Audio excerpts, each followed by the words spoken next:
Hello everyone, happy Friday. Thanks so much for joining me. I do appreciate it. How's it all going? What a week, eh? What a week. There's loads to talk about, not just the Queen and the now King. There's loads more stuff to talk about. It's been a mad week for beer as well, or a mad couple of weeks for beer that we didn't really touch on last week. How's everybody doing? We've got a new setup now with a mouse, so I don't keep having to touch the laptop. So I'm hoping this could go wrong, or it could work out pretty well. Thomas is in. Hi, everybody. Hi, Thomas. How you doing, mate? You're always first to comment on the stream. I appreciate your support, mate. I've got a beer in the Beer Monster tonight. My local town in Hull, in South Norfolk, has an Adnams shop, and Adnams are a distributor for Bitburger. So I have got a Bitburger Premium Pills 5-litre mini keg, chilling down nicely. It's a little bit warm. Currently 11 degrees, but chilling down nicely in the Beer Monster. How's everybody doing? Hello, CJ. How you doing, mate? All right, mate. Hello, mate. How you doing? Do you have a good week? It's been a mad one, hasn't it? It's been an absolute mad one. Yeah. What can I say? We won't touch on anything just yet because we'll wait to get going. But yeah, is everybody done for the weekend? Anyone working tomorrow? I've got a big day tomorrow. We're going out for a wedding anniversary. That's in a few days, but obviously it's the weekend. So yeah, got a wedding anniversary tomorrow. So I don't know where we're going to go, actually. I don't know where we're going to go because I was going to treat my wife to a game of football. So we were going to go down to London to watch Charlton. That's the team I support. But obviously with the news recently with the news yesterday, we're not doing that anymore because all the games are cancelled out of respect for the Queen. So yeah, we're a bit of a loose end, really. I don't know what we're going to do, but yeah, we will see. George A, hello mate, hello Mark, hello George. Have I met you before, George? Have you been in the chat? If not, hello mate. Mark S, I'm in a micropub and they have 17 in-house beers on offer. 17, mate. That sounds banging. Where are you, Mark? Yeah, let me know. My wife's ex-colleague used to run a pub. I think it was called The Wrong Turn down sort of Faversham way, and it won Britain's best micro pub back in like 2015 or whatever it was. To be honest with you, I don't visit enough micro pubs, and that's an end of it. I just don't. I really, really don't. I should do a lot better on that front, but I don't. But yeah, we'll see. Shall we? I've already had a little sip of the premium, the Bitburger pills out of the Beer Monster. It's tasting pretty banging. There we go. I've got my Schneider Weiss glass. I thought a long glass would be quite good for this today. But yeah, I'm trying to do the German pour. And luckily, the Beer Monster slightly overgassed the Beer Monster, so it's giving me a hand.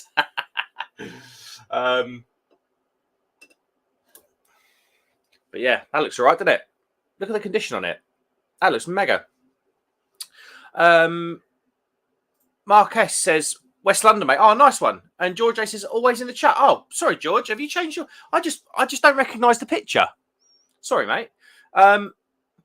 Mark S says, instead of Charlton going, there are a few micro pubs down that way if your wife is always into the beers. My wife's not into the beers, unfortunately. I'd love my wife to be into the beers. But unfortunately, she's not. So taking her to London to go to some micro pubs probably won't rub up very well. Well, it's probably not a bad idea, actually. It might be worth a look. But... yeah, we'll see. We've potentially got to get back our prepaid train fares. So if there's no luck there, we'll just go, I reckon. Rasko says, buy the wife a pair of goalie gloves. She's obviously a keeper, agreeing to go to Charlton for anniversary. A bit of a let off for her, though. Yeah, tell me about it, mate. She's absolutely buzzing that it's all... no, that's wrong. She's buzzing that it's been cancelled anyway. John from Lords, he's just in the chat. I was talking to him whilst I was in the Adnams shop, and he was like, do they have Bitburger on 5-litre mini keg? I couldn't see it. And then the guy in the shop overheard me, and he said, yeah. So, John, that's it, mate. Looks good, doesn't it? Really, really good. I quite like a Bitburger. It's kind of one of those old school beers, Bitburger. Do you know what I mean? It's sort of... My first experience as a Bitburger, I was in my old local, which was called the George and Dragon, down in Headcorn in Kent. And they used to have Bitburger and Castlemaine 4X. And when I used to get sick of like Foster's and Carling and whatever you drink when you're 18, I moved on to Bitburger. So it's quite a nice little walk down memory lane.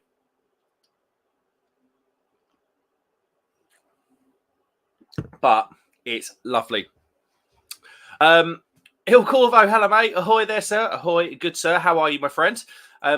John says, hello, you crazy fluffball. Yeah, John, the link's in there, mate, if you fancy coming on.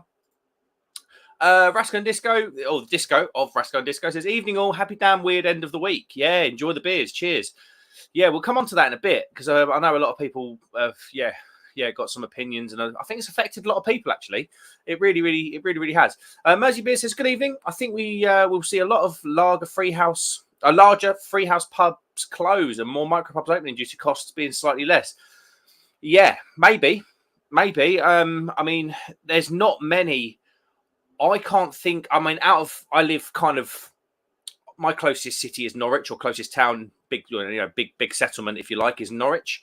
I can't think of many big pubs, and you're talking there like your larger free houses. I can't think of many large free houses, especially around here, because a lot of them were all the stuff sort of slightly closer to the coast from me are now Adnams, and then a lot of stuff inland is Green King. So it's only the slightly smaller pubs that have managed to stay freehold. George A says, slightly altered my name. It's a carp I'm holding. Nice one, George. Well, thanks for coming in, mate. I do apologise about the confusion. Simple blokes like me get confused by that sort of thing. John says it looks lush, mate. Yeah, it does. It really does. And it's a proper German brewed beer as well. It's not a Staropramen and a Sahi, a Corona type beer that claims to be from a country, and it's actually brewed in Burton-on-Trent or somewhere else similar to that. And it's only about 4.2%, I think, so I can see me smashing a few of these. Mersey Beers, hello, mate. Budvar mini kegs are in my local flagship Home Bargains. Oh, stock up, mate. Stock up. John will know this. Actually, Mersey, you know this because I know you know your beer. How long does a beer stay fresh in a mini keg? How long? Obviously, I mean, I'd imagine there's a bit of oxygen in there in the mini keg, unless they're done in like a sealed environment. I don't know. Johnson, I've got no beer in the house, just a bottle of Bollinger. The life of a brewery millionaire, everybody. Well, nearly close to a billionaire, if I'm honest with you. Ask John about it. Message him on Instagram. CJ says, please don't do more. Yeah, no, fair enough, mate. Yeah, I imagine, there's going to be a lot of people that come in that are going to jump on here to get away from that, which I totally appreciate. And we've caught up with the comments. Boom, there you go. So beery news then this week. Heineken have bought the remaining 49% of Beavertown. So Beavertown are now 100% owned by Heineken.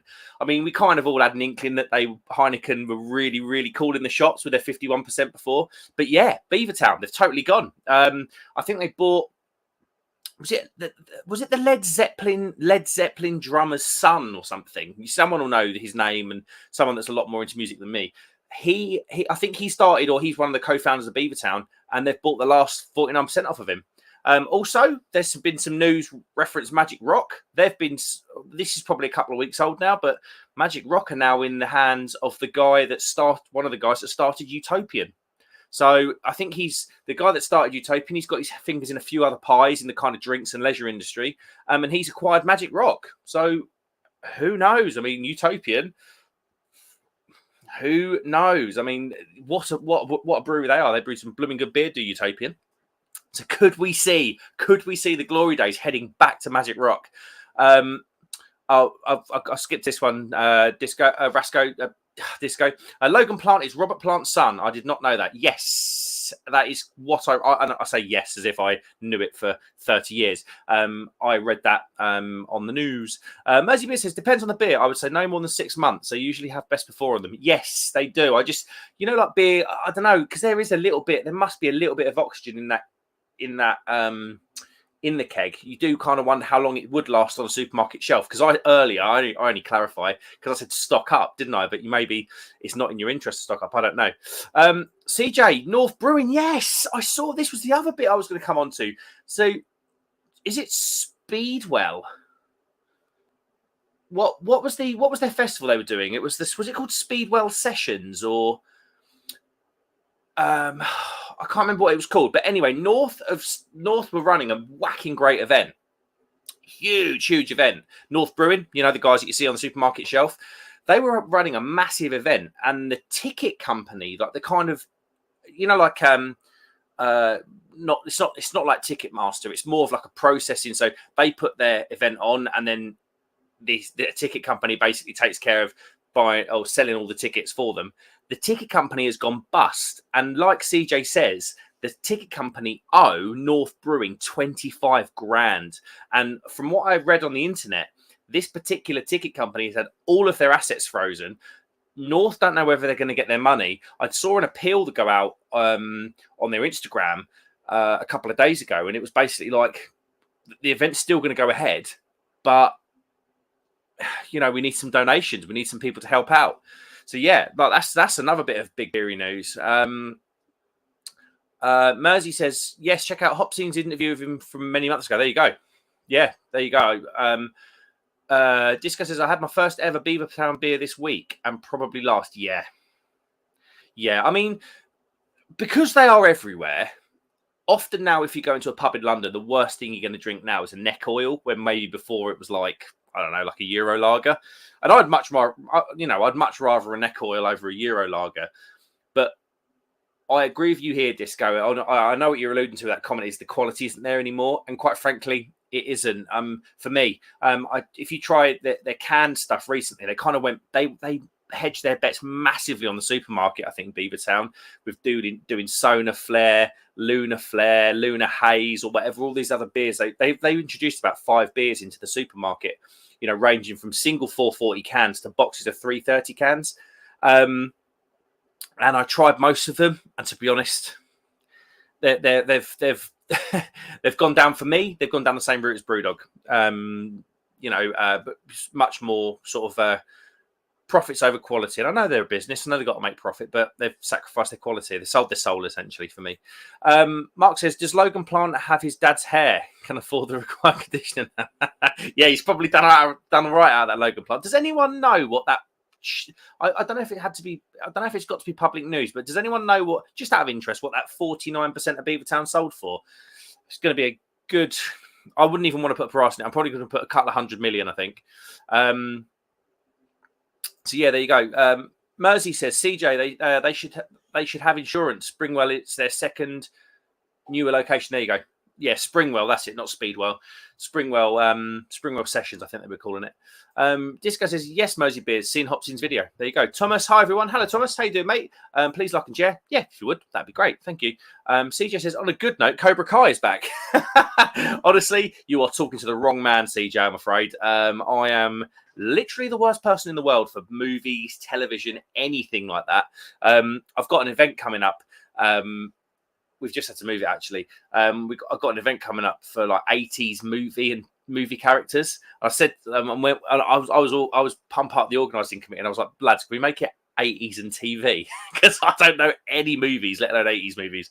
So yeah, I'm going as Del Boy.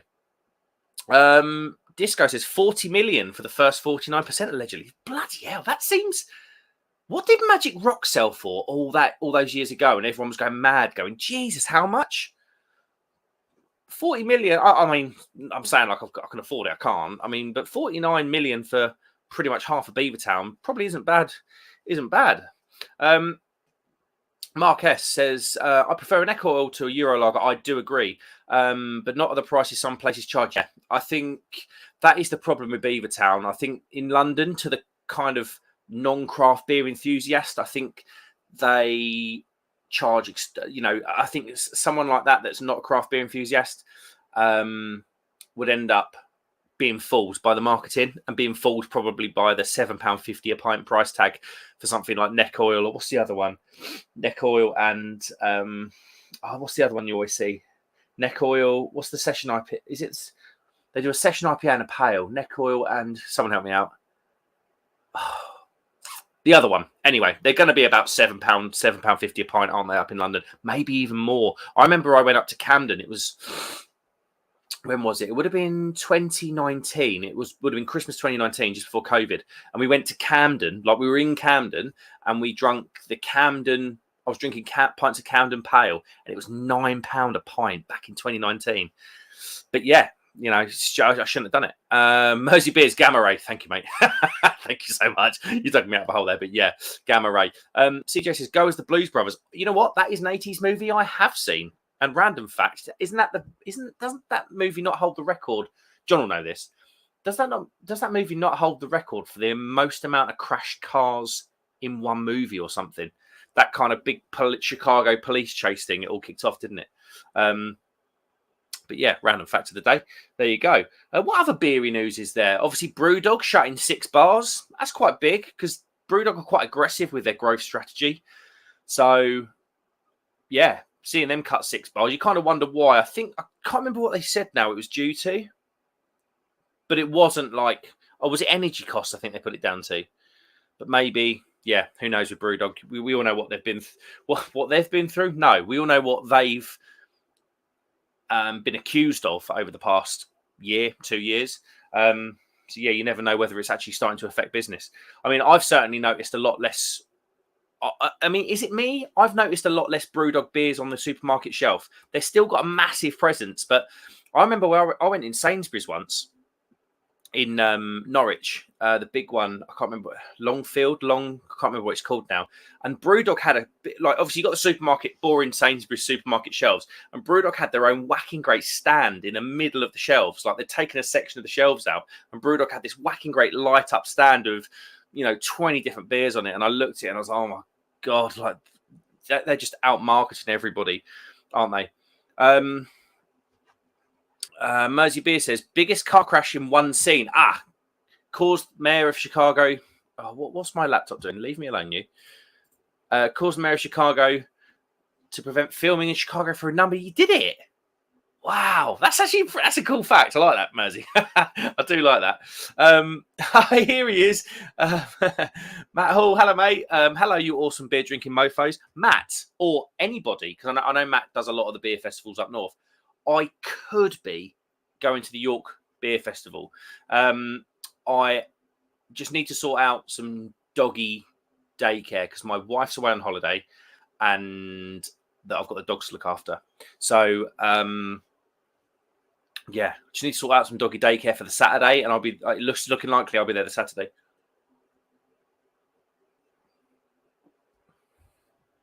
But yeah, I hope you're doing well, Matt, and say hello to your lovely wife for me as well. I met them both at Brew London after their ridiculous ordeal trying to get across from where does it? Matt ended up saying he had about an hour's round trip on the underground. He couldn't get to the venue. Let's stick a wee bit more gas in here then.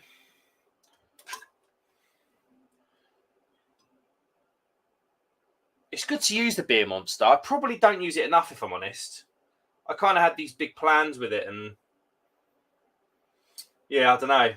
Maybe I feel like it might be more of a winter thing. Do you know what I mean?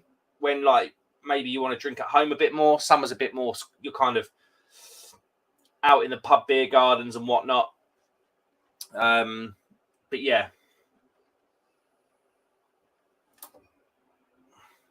Boom. Look at that. I do love this beer monster, though, I will tell you. Matt said, he's at a wedding that weekend. Matt, I thought I might catch you, mate. I did think about you earlier when I was talking about it. She's getting the beers ready now. Yeah, your missus loves a beer as much as you do, doesn't she? And Matt says, I hate the underground. An hour going round in one big circle. So I think there was it was the Brew London weekend. And I think Matt had to come down from like Paddington or somewhere, and it's kind of like north down to sort of southeast London, and he just couldn't get there. There was like tube strike. No, it wasn't tube strikes. It was shut stations and shut lines and stuff. He ended up getting there well late. But yeah, boom, there we go. Look at that. Bitburger. Really enjoying this.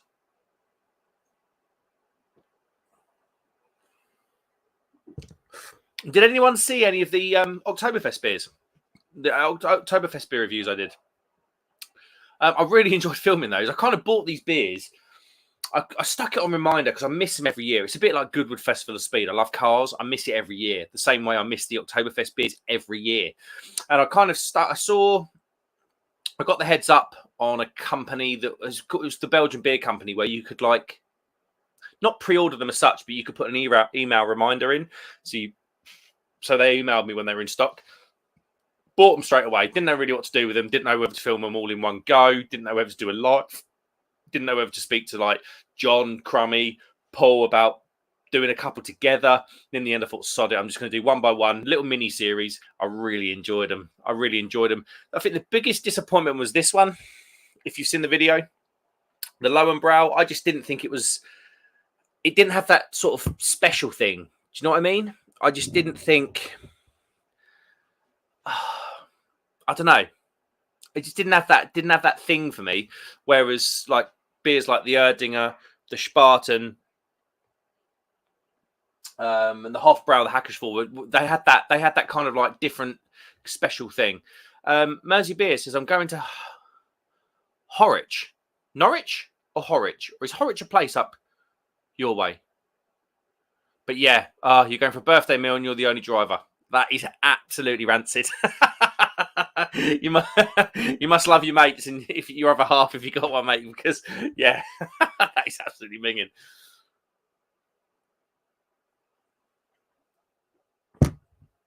So I'm gonna put it down here. But yeah, those Oktoberfest beers, absolutely loved them. I would absolutely buy the Erding of Ice again. Certainly the Hofbrau Oktoberfest beer. That was the best one out of the 3, 4, 1, 2. I had another one, didn't I? What have I done with the bottle? Paulaner. It was a Paulaner bottle. That Hofbrau was definitely the best sort of lager. So out of the Hofbrau, the Paulaner, the Spartan, and the Lowenbrau, I really enjoyed the Hofbrau the most. The Erdinger was a cracking Weiss beer, and then the Hackersford Metzen was absolutely lovely. Jose B says, Horwich near Bolton. When you wrote that, so I live near, well, not near, I kind of live an hour away from Harwich and half an hour away from Norwich. So I was like, is he saying he's in my area? But no, have a lovely time tonight, mate. Where are you going? You're going, what, Indian? It's got to be an Indian, and it's Friday. But yeah, what else has been going on in beer world? What else has been going on? I don't think it's been quite a busy couple of weeks in the beer world. Like we talked about, didn't we? We talked about BrewDog, we talked about Magic Rock, we talked about Beavertown, we talked about North. Yeah, there's been quite a lot going on. And obviously, yeah, it's been, obviously the end of the week's been quite eventful. We won't go into that too much, but because you're probably here to get away from every news channel that's showing it, with utmost respect, obviously. But yeah, it's been a busy week. I started the week in the New Forest. Actually, I went down to. Has anyone been to the New Forest? It is, if you haven't, it is absolutely beautiful. And right in the heart of the New Forest, there's a village called Brockenhurst. My granddad was born in Brockenhurst originally, so we kind of find ourselves going back there every year. And in Brockenhurst, in March 2020, of all months in all years to open a brewery, Pig Beer Brewery opens.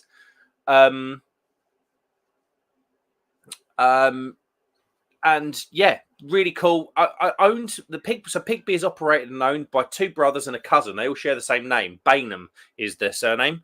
And they've got a really cool setup. Tiny little brewery. They do all the stone baked pizzas themselves. Yeah, really cool. Really cool.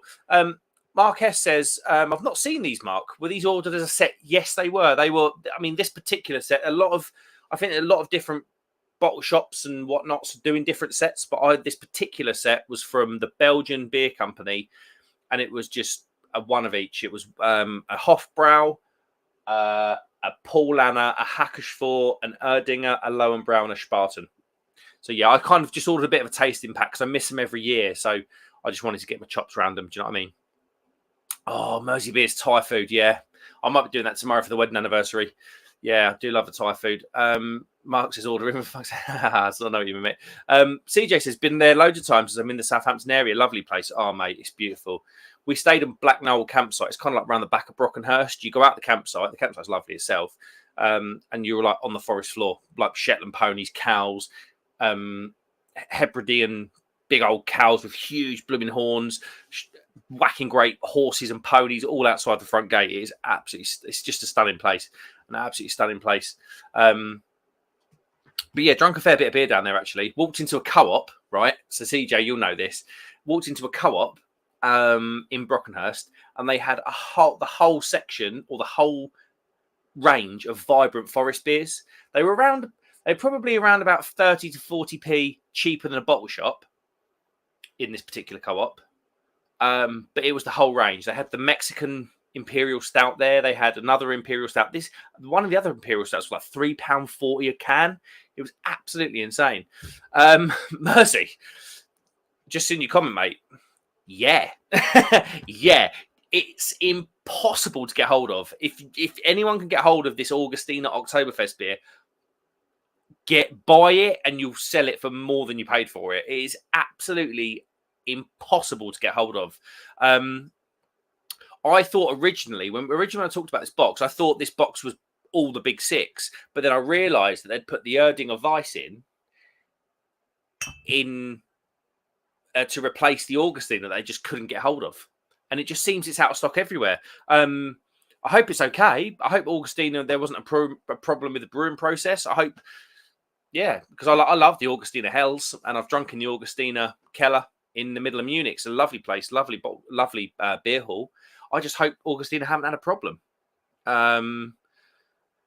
You would imagine not, because you'd imagine they're cleaning down and everything else is just absolutely out of this world, being one of the world's best lager producers. But it can happen. Maybe there was a problem with the bottling. Who knows? I think I spoke to Il Corvo about this in the comments on one of my videos, because he kind of asked the same. Well, he made the same comment, and we were kind of talking about it. And yeah, who knows? Who knows? The wheels are in motion, though. The wheels are in motion. Well, I say the wheels are in motion. I've kind of got it signed off by the wife that I'm going to go to, that I'm going to aim to go to Oktoberfest 2023. So yeah, could you imagine it? I've been to Munich. I've done it. I've pretty much done everything. I've drunk in Munich beer houses. I've been to Oktoberfests not in Bavaria. So I just want to do them both. Do you know what I mean? Do it properly. I really, really want to. Mercy Biz saw someone selling last year's batch. Yeah, nice one, guys. Il Corvo says, a tragedy to be sure, Mersey. Yeah, tell me about it, mate. We were talking about this, weren't we, in the comments a couple of days ago, I think.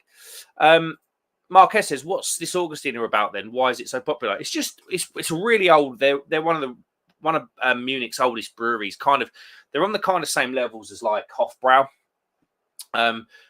They're everywhere in Germany. You can get the Augustina Helles in UK bottle shops. I believe Beers of Europe do a little range of about 3 or 4 of the Augustina beers. They are top drawer. And their Oktoberfest would have been insane. So yeah, that's why everyone's kind of got the hump, because everyone's trying to get hold of it. It seems to be, everyone on Instagram, on Twitter is trying to get hold of it, and no one can. Henry, hello mate, how you doing? Hello, Mark. Good evening to you, sir. I hope you are well. I hope you had a good week. Henry says, Mosey Beers, cheers. Good evening, bro. He says hello to Il Corvo. And he said hello to Mark S. Mercy says, apparently Augustina always release late. See, I've never done the Oktoberfest beers before, so yeah, thanks for that, because I didn't know that. But this year it's very late. Yeah, mate, like it's 7 days till the start of Oktoberfest. I believe it starts on the 16th of September. It's 7 days. You know, you'd have expected for them to have the beers bottled and distributed by now, maybe. Henry 420 says, smash that like button, subscribe and share. Amazing community, respect all. Thank you, Henry. I appreciate that, mate. And if you wouldn't mind hitting the like button, I'd appreciate that. And if you feel like hitting the subscribe, I'd appreciate that too. We surpassed 500 as well this week, which just seems absolutely bonkers. So, yeah, if you're sitting there and watching this and you subscribed, thank you. Honestly, it means the world to me. It's kind of a nothing milestone, but it kind of means a lot. It means a lot because I want people to watch, and I enjoy doing it. And if I enjoy filming and I enjoy drinking the beers and you guys enjoy it, it just means the world to me. Honestly, from the bottom of my heart, it does. CJ says, all right, Henry, mate, been blazing anything nice today? If it's not too bad, Mark, mate, hope you're well, brother. Yeah, I'm really good, mate. Thank you. I've only worked 2 days this week, Henry. I got back from the New Forest on Wednesday, and yeah, straight into work for Thursday, Friday, and it's the weekend. Marquez says, yes, Henry, enjoy your Friday, pal. Absolutely. What are you drinking, everybody? It's Friday. Come on, get your beers out. I've got a Bitburger on the Beer Monster, purchased from Adnams, the Adnams shop in my local town. I've got to be honest, it's bloody lovely. Really, really good. It must be, jeez, I'm talking 15 years inside of it. Well, no, how long? Hold on. 18, 16 years. I reckon it's a good 16 years since I drunk a Bitburger. And it's blooming lovely. I do like a Pils. The Pils, you don't really see the Pils style kicking around much, the German Pils, but it's kind of one of those styles that you kind of come back to and you think, yeah, this is actually quite good.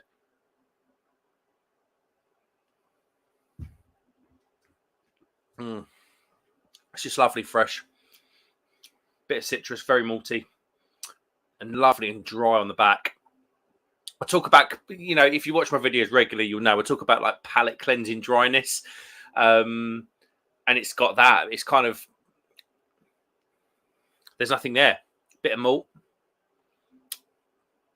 But that's it. You want to go back in. Henry says, CJ, not had any for over a week, but got a little bit of something random straying off a mate. There you go. Enjoy that, Henry, mate. Matt says, we all enjoy watching you. in his least creepy voice. Beardy Beer, hello, mate. How you doing? Good to see you, mate. Hope you're well. I haven't spoken to you in a little while. Henry 420 says, New Forest is nice. Bournemouth, Hampshire is a nice place. Honestly, it's lovely. And TJ does come in with Bournemouth is endorsed. It's just, yeah. We were kind of between Southampton and Bournemouth, right on the Hampshire and Dorset border. Marquez, brother, and you, mate. Beardy says, Bournemouth is my hometown, mate. Love Bournemouth. Absolutely love Bournemouth. Beardy Beard, have you been to the chip shop, Shea Fred's? You must have been. It's in a really nice part of Bournemouth. Well, I say it's a really nice part of Bournemouth. I think it's a nice part of Bournemouth. Shea Fred's Fish and Chip Shop. It's just west of the main city. If you haven't been, mate, it's absolutely lovely. Winter Beer Reviews says, but Mark, you're only 20 years. You must have had it within your full. Yeah. You wouldn't know it, would you, mate? Beardy says, did you get your barefaced order? I did. What have I had from Barefaced? I had their like session pale. I've got their Heartbreaker Stout in there. There you go, mate. I've got their bitter. I had their New England on a stream a couple of weeks ago, and it was really dark and murky. It almost looked like a German alt beer, and it looked like looks like. Well, I showed it to the camera, and Bramall, Rob Bramall, Bramall's Backroom Brewery, or I think he's changed his channel now. Changed his channel name, sorry. But Rob from Bramall's Backroom Brewery said, mate, I think that's oxidized. And it was a weird, murky, really muddy colour. And I messaged them on Instagram saying, guys, just to let you know, I drank this on a live. It doesn't look okay. And I haven't had a reply. And they've seen it on Instagram, which is a shame because, they're a small brewery and you kind of hope that you get something back. But it is what it is. But yeah, the barefaced beers that I have had have been very good. Henry says, Dorset, that's the one. Yeah, geography is not my strong point. Nice one, mate. Mark says, I'm watching from this micropub with headphones. Totally goes against the no tech kind of vibe or whatever. Having a 6.2 IPA locally brewed. Lovely, mate. Yeah, if you're on your own, you want a bit of company, didn't you? And I bet that sounds bloody lovely. Mark, are you on Instagram? Send me a picture on Instagram and I'll get it up on the stream. Mersey Beers says, cheers, Henry and Brett. Sorry, walking the dog. Boom. There you go. Beardy says, I haven't been, mate. I'm more Christchurch. Oh, okay, fair enough. Yeah, Shea Fred's, mate. It's absolutely lovely. We got chips from Shea Fred's, best fish and chip shop in the world. I don't care what anybody else says. And we went down to Alam Chine and watched all the students play volleyball on the beach. That was a couple of years ago. It's absolutely beautiful. Mersey Beers, thumbs up. Head from Henry. Beardy Beard gets a thumbs up. Cheers to all of you. Henry is the nicest man in the world. Beardy says, Heartbreaker Stout is amazing. Yeah. I'm kind of not in a stouty mood. I reviewed this. This is coming out in the next few days. Dark Arts from Magic Rock. And it was a lovely beer. I won't give too much away, but I don't know. It's just a bit of a slog. It was just a bit like, got to get through this beer. Cheers, Adam Bro, says Beardy. Beardy says, Mark, is that the white bear? What, this one? That is actually a goat, a cuddly toy goat that Jack Howard bought me, and he sent it to me along with some a box of beers, which is very nice, Jack Howard. I saw him recently in the comments. I haven't seen him in a little while. I know he's had twins recently. I hope he's okay. If anyone's seen Jack Howard or spoken to him, let me know because I hope he's okay. But yeah. That's kind of it, really. But yeah, barefaced. Like they were right. Like a couple of beers I've had were really good. I really wanted. I think, has anyone else done this? I kind of got sick of the New England thing, and the overly sweet, pillowy, soft mouthfeel, fruit salad soup thing. I kind of got sick of that. If I'm entirely honest. Oh, what is my laptop doing? Just go away. What's it doing? It just keeps bringing up this weird window, and I can't see anybody's comments. Really annoying. I've just realised I haven't got this charger plugged in. I better go and get the charger sorted in a minute. But yeah, I kind of got sick of this New England thing. And then recently I've seen New England. I'm like, oh, okay, I'll have another go at that. And then obviously Barefaced being a small brewery, it's very rare that like small breweries brew New Englands. It's very rare that like, your real tiny breweries brew. Oh, just go away, this bloody window. It's just so frustrated. Like I didn't even ask for it to come up. Just leave me alone. What if I click the home button? Or if I click that button? Sorry, this is really annoying because I can't see any of your comments. Just go away, you annoying thing. There we go. It's gone. So yeah, I was really excited to try it. Really excited to try it. And then, yeah, like I say, it just didn't look right. I didn't want to drink it. I poured it and I was like, that's not New England. It didn't have that kind of like... New England's can be sort of slightly darker than off-white, almost sort of... Do you know what I mean? Right down to sort of hazy straw colour. But this was like... It looked like a cloudy Southwold bitter or a cloudy Spitfire. It did not look right, so I just didn't want to do it. But yeah, that's cool. They're a small brewery. They probably hand bottle. I totally understand. And Mersey Beers says Common Grounds is better from Magic Rock than Dark Arts. Yes, is Common Grounds Mersey in a 330. I feel like I had a Magic Rock Stout a couple of years ago in a 330 can, and I'm certain it wasn't Dark Arts.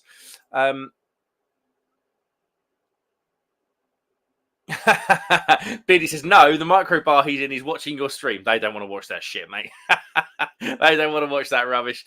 Henry says, don't forget to pinch that like and share. Thank you, mate. I appreciate that. Thank you. Mosey says, if you like coffee, yeah, which I do. I've got a bean to cup coffee machine, and we were spending absolute fortunes. Anyone else got one of those Nespresso machines?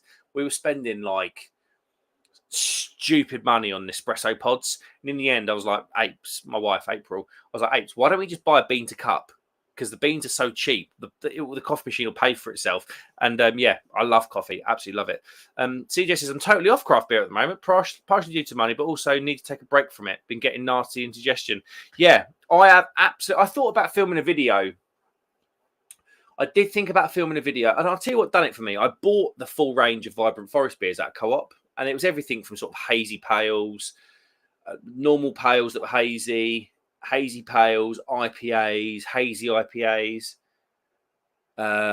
Pretty much they were all like hazy pales and IPAs, basically 6 or 8 of them, and I bought one from Unity as well. They had Unity as well in Co-op, which was nice. But I just didn't have the enthusiasm to drink them. I was ramming them down my neck, and I think I've just got that kind of hop fatigue, craft beer fatigue thing that you get at the end of the summer when you've just been drinking hoppy pales for the longest time. I've really just gone back to my lagers. That's why I went in Adnams earlier, because Adnams do some all right stuff like Cobbold. They do like a Cobbold lager. I initially went in there to go and buy some of those lagers for tonight's stream, and I've come out with a Bitburger. I didn't look at their other Jack brand beers like they do a lot. Do you know what I mean? But I do hear you, mate. I do hear you, and I totally agree. Henry says, shared you out on my community tab, man. What's good with everybody? Thank you, Henry. I appreciate it, mate. Cheers very much. What's good with everybody? Yeah, what's good? What we saying? Mersey Beer says, I often go off New England IPAs, but they always come back around. Yeah. Got some Daya for later. Yeah, Daya are just brilliant, aren't they? I really rate Daya. I think they're just consistently really, really good. Yeah, all Magic Rock Stouts are 330s. Well, this is a 440. That's a 440, mate. I was quite shocked to see a 440. But yeah, it makes sense. I probably would have had common grounds at one point. Beardy says, I can't stand pale/IPAs and reviewing them is so boring. Yeah, I reviewed all the hype back in the day, Beavertown mainly. Yeah. You do kind of get sick as sort of when you review beers and taste beers, you do kind of get sick of going mango, passion fruit, tropical, all that sort of stuff. And it is a bit nauseating to do. So I've kind of stayed away from a lot of New England stuff. I can't remember the last New England thing I reviewed on the channel. It would have been the beginning of the summer, I think. Leah Miles, the loveliest lady on YouTube. How you doing, Leah? Hope you're well. Happy weekend all. Happy weekend to you, Leah. What are you drinking, Leah? You're normally on some like mad, I think the last time, you're normally on some sort of mad spirit, like that AU vodka blueberry or something, isn't you? You love it.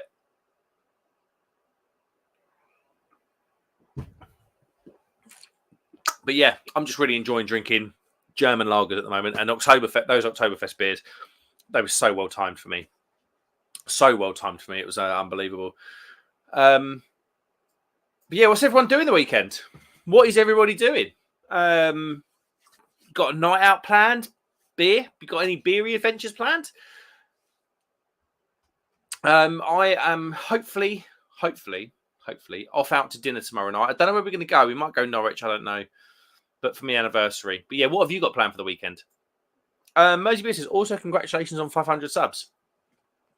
Is your community tab now active? I don't know. I haven't checked. I was made aware that you unlocked sort of community posts and stuff at 500 subs. But yeah, I don't know. But yeah, thank you for the congratulations, mate. It's just a nice milestone to reach, isn't it? Henry says, now you have over 500 subs, Mark, mate. You should get your community tab soon within a week of hitting 500. Yeah, I did sort of have a look because you unlock things as you go up. As you hit sort of a subscriber number, you unlock things. And one of them, I think the big one is for 500 is the community tab. So it'd be good because, yeah, it'd just be good to speak to people and people can comment. It's a bit more because I use my Instagram as like supplementing the channel, but it's not the same audience. So I don't speak to you guys as much as I want to. So hopefully the community tabs can unlock that. Henry says, yo, Leah Miles. Leah says, on the hard stuff right now, Coca-Cola. Don't worry, there'll be some vodka or something in that later. Leah says, Henry, thumbs up. Beardy says, I seriously want a beer, but I'd rather have a peanut butter chocolatey milkshake. Yes, mate. Well, the lady where I was working today, I'm an electrician. The lady where I was working today, she got some homemade peanut butter cookies out. Oh my God, mate, they were insane. Honestly, she's a feeder. Like every time I go in there, she like gets the biscuit tray out, and I'm like, oh, I don't know if I can keep doing this. So yeah, I've earned money and I've earned calories today. That's for sure. Sid Cannon, how you doing, mate? Evening, Mark. Hello, Sid. Hope you're well, mate. Henry says, don't forget to pitch a like button. Thank you, Henry. Oh, you're a master at this, so I appreciate all the hype. Henry says, yep, that's it. Yeah, man. Helps engage with your audience more. Yeah, that's kind of what I want to do. I absolutely love talking to you guys. If you ever leave me a comment on a video, I'm at that point where I can just reply to everybody, and I love speaking to people. So yeah, the community thing, I appreciate. Like I will appreciate that when it comes around. Because just like I say, I enjoy talking to you. Like I've got a video coming out about sort of why I drink. And does anybody else get this? I won't spoil the video, but does anybody else get from like their family and friends, like, you having another beer? Why are you having another beer? You drinking again? Or I don't know. It started to happen since I started the YouTube channel, and like my beer drinking's kind of gone more into the front of people's minds. I don't know. I can't remember where I was going to go with this. But oh yeah, but I kind of talk about it in the video. Like one of my reasons that I still do YouTube is you guys. Honestly, I love talking to you. If you message me on Instagram or you message me on YouTube, you're going to get a response because I love talking to you guys. So Yeah, it's one of the reasons. It was one of the reasons actually in my why I drink video. Henry says, ha ha ha ha. Matt Hall says, oh my god, we had a Five Guys Reese's Pieces shake last week. It was nice but overpriced. Yeah, I can imagine that was an absolute fortune. Leah says, not had Five Guys in so long. It's so good. Yeah, it is good. Like Five Guys is one of those. I don't normally eat a lot of chain food, but Five Guys is a chain that I'll happily eat from. That Five Guys burgers. I mean, anything, even the drinks machines where they have Fanta flavors that you've never ever seen before in your life. I love the drinks machines. Probably one of the best bits about Five Guys, and the free peanuts, of course. Mersey says, I think you can do polls in the community tab as well. Yeah, I think you can do polls, posts. There's a couple of other things you can do, but when I unlock it, and you'll see, because you'll see. But yeah, I'll stick a few bits out, and I am going to do.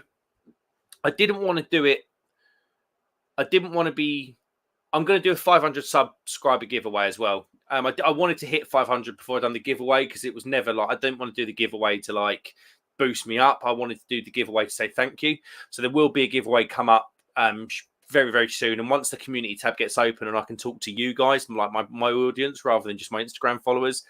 There'll be something there for you. So, that's in the plan. And I just want to say thank you to you guys, and just give you the chance to win some top level beer.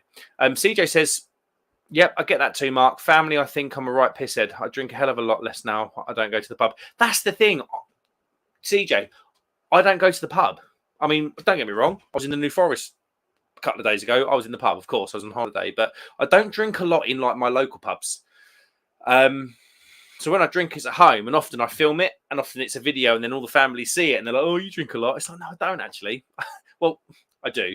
And compared to like, do you know what I mean? Compared to like other people, I do drink more than them. But yeah, I don't know. I don't smoke. I don't do any sort of other. I don't do any other substances or anything. Just leave me alone. I want a beer. Henry says, yeah, man, Mersey beers.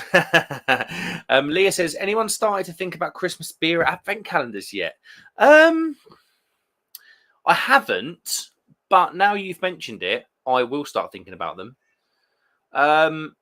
Adnams did do one, but I don't think it's that interesting, because, I mean, don't get me wrong, I like Adnams beers. I think they're one of the best regional brewers in the UK. But equally, their beers don't like really excite me. Their Jack Brand beers do. When they bring a new Jack Brand beer out, I always buy it and try it. But yeah, I would be interested in doing like either a craft beer advent calendar from like, if like Beer Hawk done one, or a big craft bottle shop that can get lots of different breweries in. I'd be really interested in that. Equally, I'd be really interested in doing a German one. Not the little one, though. Yeah, I don't know. But yeah, Leah, I haven't thought about it, but what you've done there is just put another thing on my mind. Beardy says, I want them to do a vodka advent calendar. Oh, mate, I haven't drunk vodka since I was about 17. Hold on. Stop the press. There is a millionaire, soon-to-be billionaire brewery owner in the basement. He's laughing already. Yeah, I don't know about that. Wow. Hello, everybody. Hope you're all right. Thanks, Mark, for inviting me on. My mate Al was meant to be coming around, but his missus is ill, and they've had a baby fairly recently, and the baby's not well either. I think no, not like that bad, but I think they've caught the Rona. So so now I'm here, and I've got nothing in the house at all. So Liz has gone to take Kobe to Taekwondo and Casey to dancing. So she said she'll pop into the shop and get me some beers. Ooh, so and is Liz obviously the wife of a brewery owner? I imagine Liz. I know Liz a little bit, but I don't know Liz enough to know her beer knowledge. Is she guaranteed to get some good stuff, or are you running the risk of Carlsberg export? Oh no, she'll never buy that. But she knows what I like. So I mean, I'm, you know, the people in the chat know I'm not that posh. I'm quite happy with cheap lager. Right. Honestly, I'm probably the least crafty out of all of us. You but do yeah, you she like kind of German knows. lager, don't you? Oh, I love a German lager. Yeah, I do. I love my German and Czech lager. My brother-in-law just sent me pictures. He went for his mate's stag. They flew into Belgium today and went to the Leffe brewery and had a bunch of beer and then flew back. But they literally went they went to Belgium to go to the Leffe brewery. I know it's a stag day, but that's all they did and then came home. Yeah, literally. That's not a bad stag do though. I'd have probably taken that. No. I've just realised I've got to send Lydia some money. It's Friday. She can't buy no beer without money. Oh, there we go. I didn't actually get a stag do. Didn't you? Oh, what's happened? No, I did not get. Oh, hold on. I think that's it. That's it. Yeah. Was that my end or your end? My end, because I've plugged. I've got one of those laptops that hasn't got USB ports on it. Yeah. So I've plugged in this USB port docking station weird thing. I've got like a normal charger and this horrible docking station weird thing. I've just plugged the docking station weird thing in and it's gone mad. Yeah, they do that. I've got this weird thing. So we were having trouble with our internet. We couldn't work out what it was. And on our mobile phones, we're all on Android. And we had a setting there that said download updates when connected to Wi-Fi, but only when it's charging. So as soon as you plug your phone in at home and put it on charge, it starts downloading all the updates. So there's like, Kobe's got a phone now. Casey's got a phone.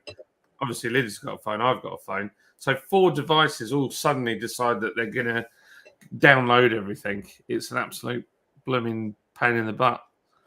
So, blooming nightmare, I tell thee.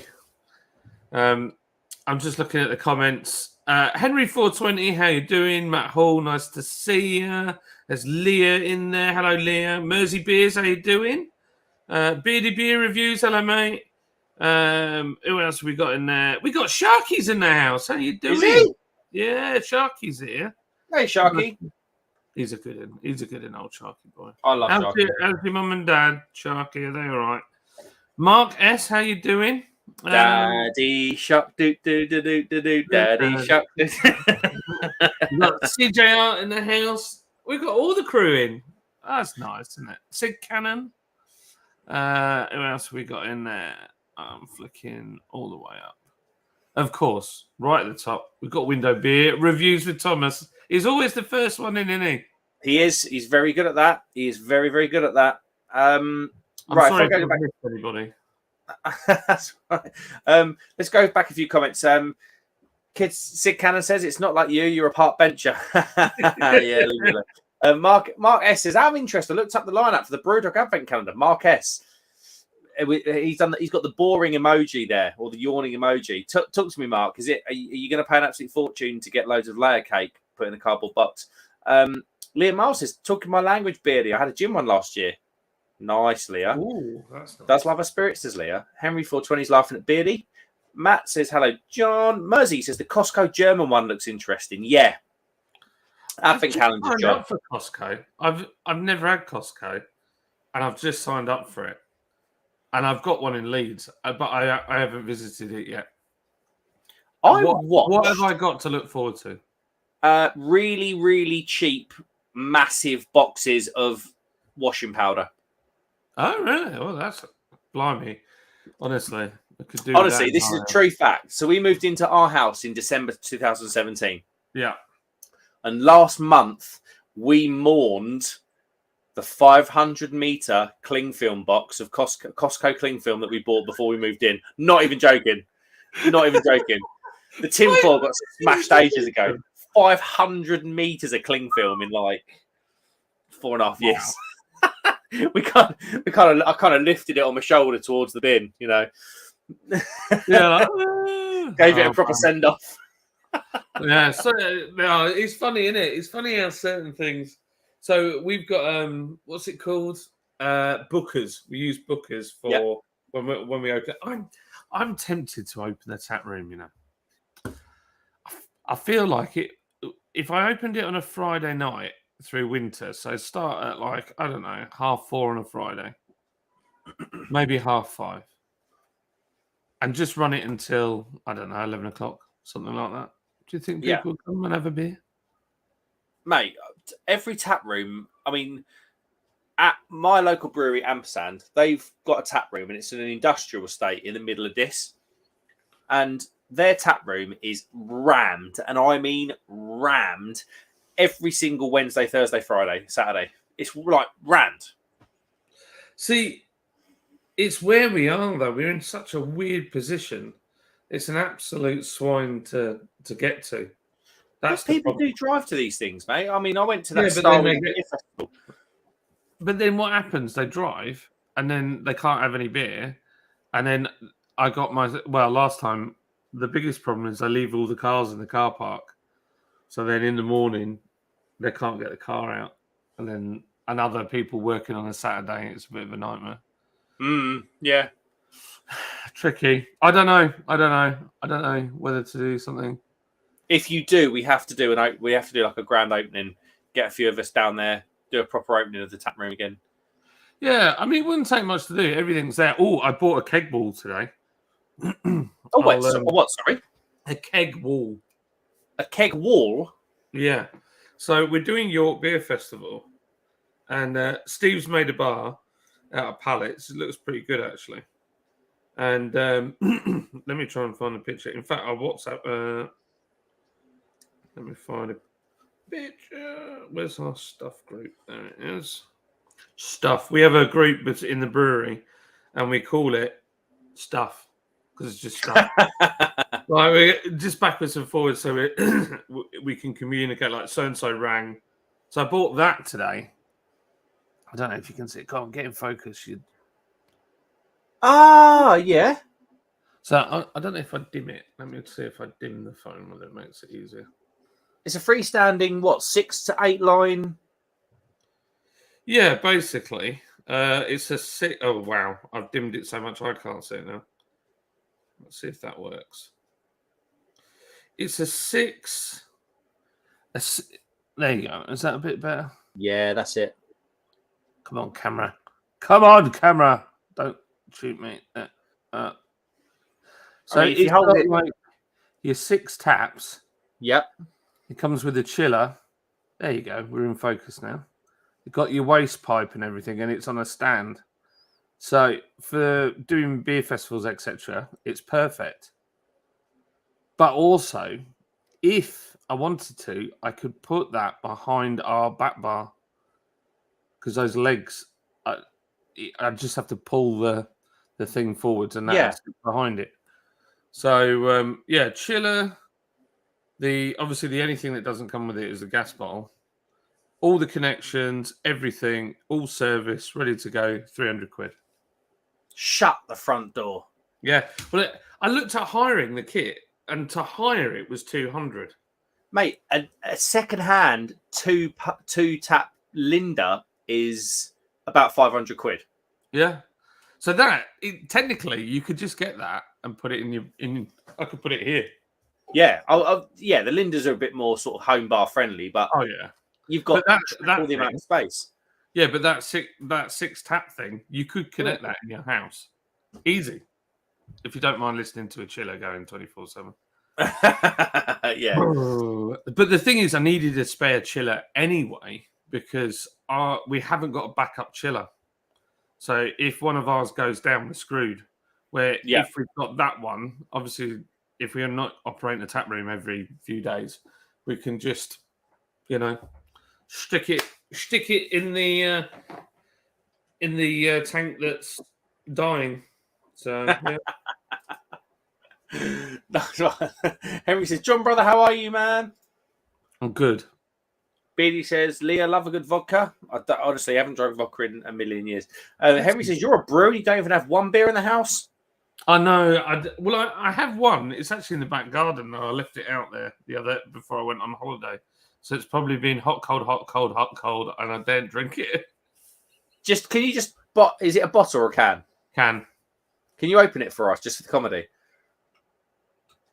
All right, it's chucking it down here. I have to move this as well. This is going to go bang. It's been there for at least. In fact, it's 3 weeks.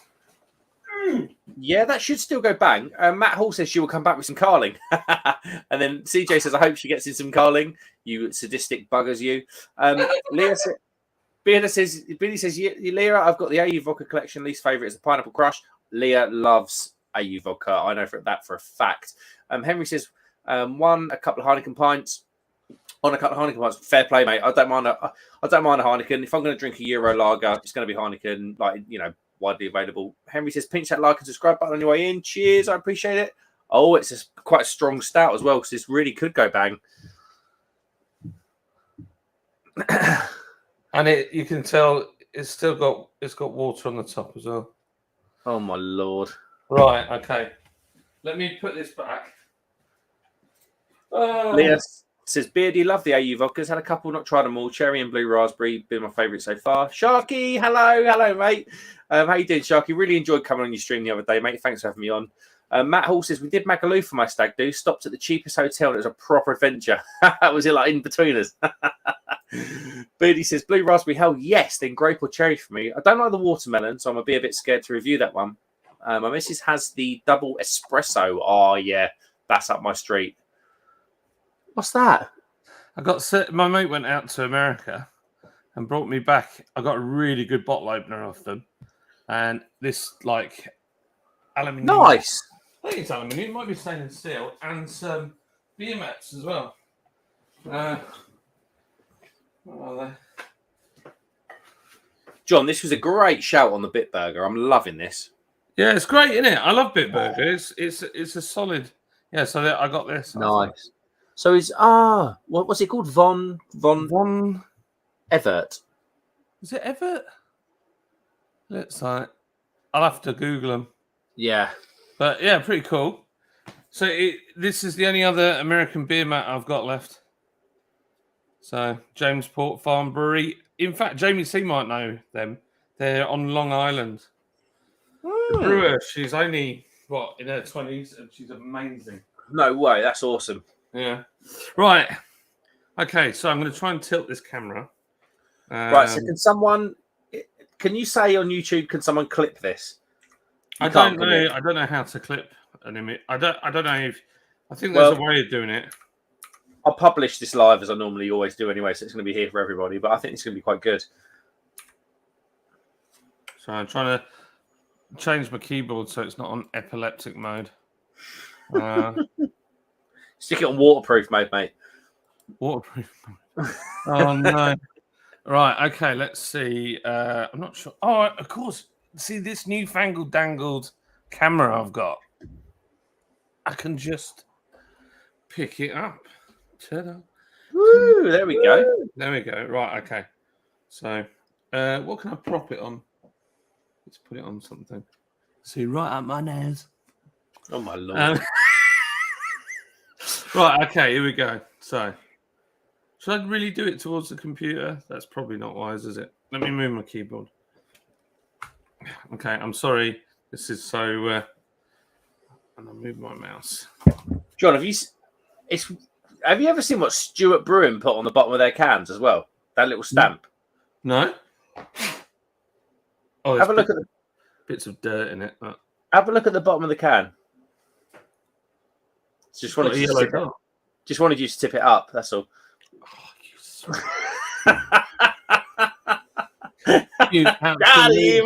you absolute dog. Let me just wipe the top because it's got bits of. Oh, this makes me laugh. So it's been, and just for context, this. Do you know when the little stuff came out, the last beer festival stuff? I think I got it on the day, didn't it? There was that day that I messaged you. Do you remember? Quite months ago now, wasn't it? Yeah, so it's been out there. Literally 3 months. Yeah, it's probably been in the fridge for a while. I'll tell you what. After this, I've got a beer that's. So this beer, you see how dusty? Can you see how dusty the bottle is? Yeah. Wow. This is a bottle conditioned beer. Oh. I thought it was going to go bang. Right. Damn it. I thought it was going to be one of those like YouTube beer moments. So, action cam. Oh, there we go. Right. Their other one said bottle condition, but this one doesn't. It looks red, but that's just my light above me. It looks like a good stout. Like the condition on that head looks. It smells great. I think I've got this beer. You know, was it the Stuart Brewing? I think it's in my stout box. Yes, I have got this beer.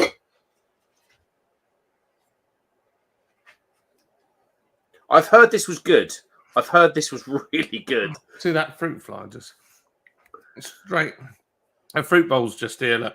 So, mate, I'll just give you a little tour. That's my kitchen.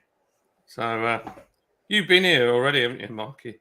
Well, but that's basically the kitchen, and we've just had dinner. It's the servant's kitchen. I love one. Oh gosh! Everybody thinks I've got loads of money. I really, really haven't. So let me plonk that back on there. Ta-da! Hey, there we go. What do people think of that camera? Is it any good? It looks good, mate. Is it better than my old one? That's the question. Right. Shall I zip through the comments just quickly? Get those comments done, because I feel like that was an absolute anticlimax. Yeah, that was. I thought there was going to be beer everywhere. So, Stuart Brewing, leave it in the garden for 6 weeks. It's still fine. There you go. Good can processor there. For everybody that says hello to each other, I'm not going to read the comment just because I've got about 1 million to get through. All right, so no offense.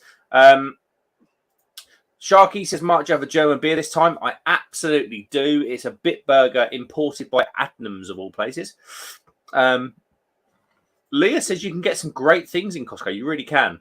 I watched a really good thing about Costco, and Leah, you alluded to it here. Hot dogs are still like £1.20. Because he said he'd never raised the price of a hot dog, didn't he? The guy that started Costco. And the guy that started Costco sells things for little over cost, hence Costco, and he makes money off the memberships. Is that really how he does it? Yeah, he's been on business channels and stuff. Yeah, really good. Wow. Leah says, John, you need to buy the 6-pack of Victoria sponge cakes. They do top tier. Yeah, their cakes, their sushi platters and their pizzas and the donuts and like the steaks. Sushi. Honestly, it's insane. Like, John, you're going to shop there, and you can get fuel there as well. Jamie says, hello, gents. Jamie, how you doing, mate? Good to see you. Really, really good to see you. I used to call you the Englishman in New York, but it was only recently when I found out you're actually Welsh. So I do apologise about that. Henry, can't go wrong with a hot dog. Nah, absolutely not. Matt Hall says, open the tap room, open the tap room, open the tap room, open the tap room. So there's fruit fly. Where are all these? I think they're coming off. But the best thing is, John, we can't see the fruit flies, so we just see your reaction to them. It's really, really good. I've got a little can of air.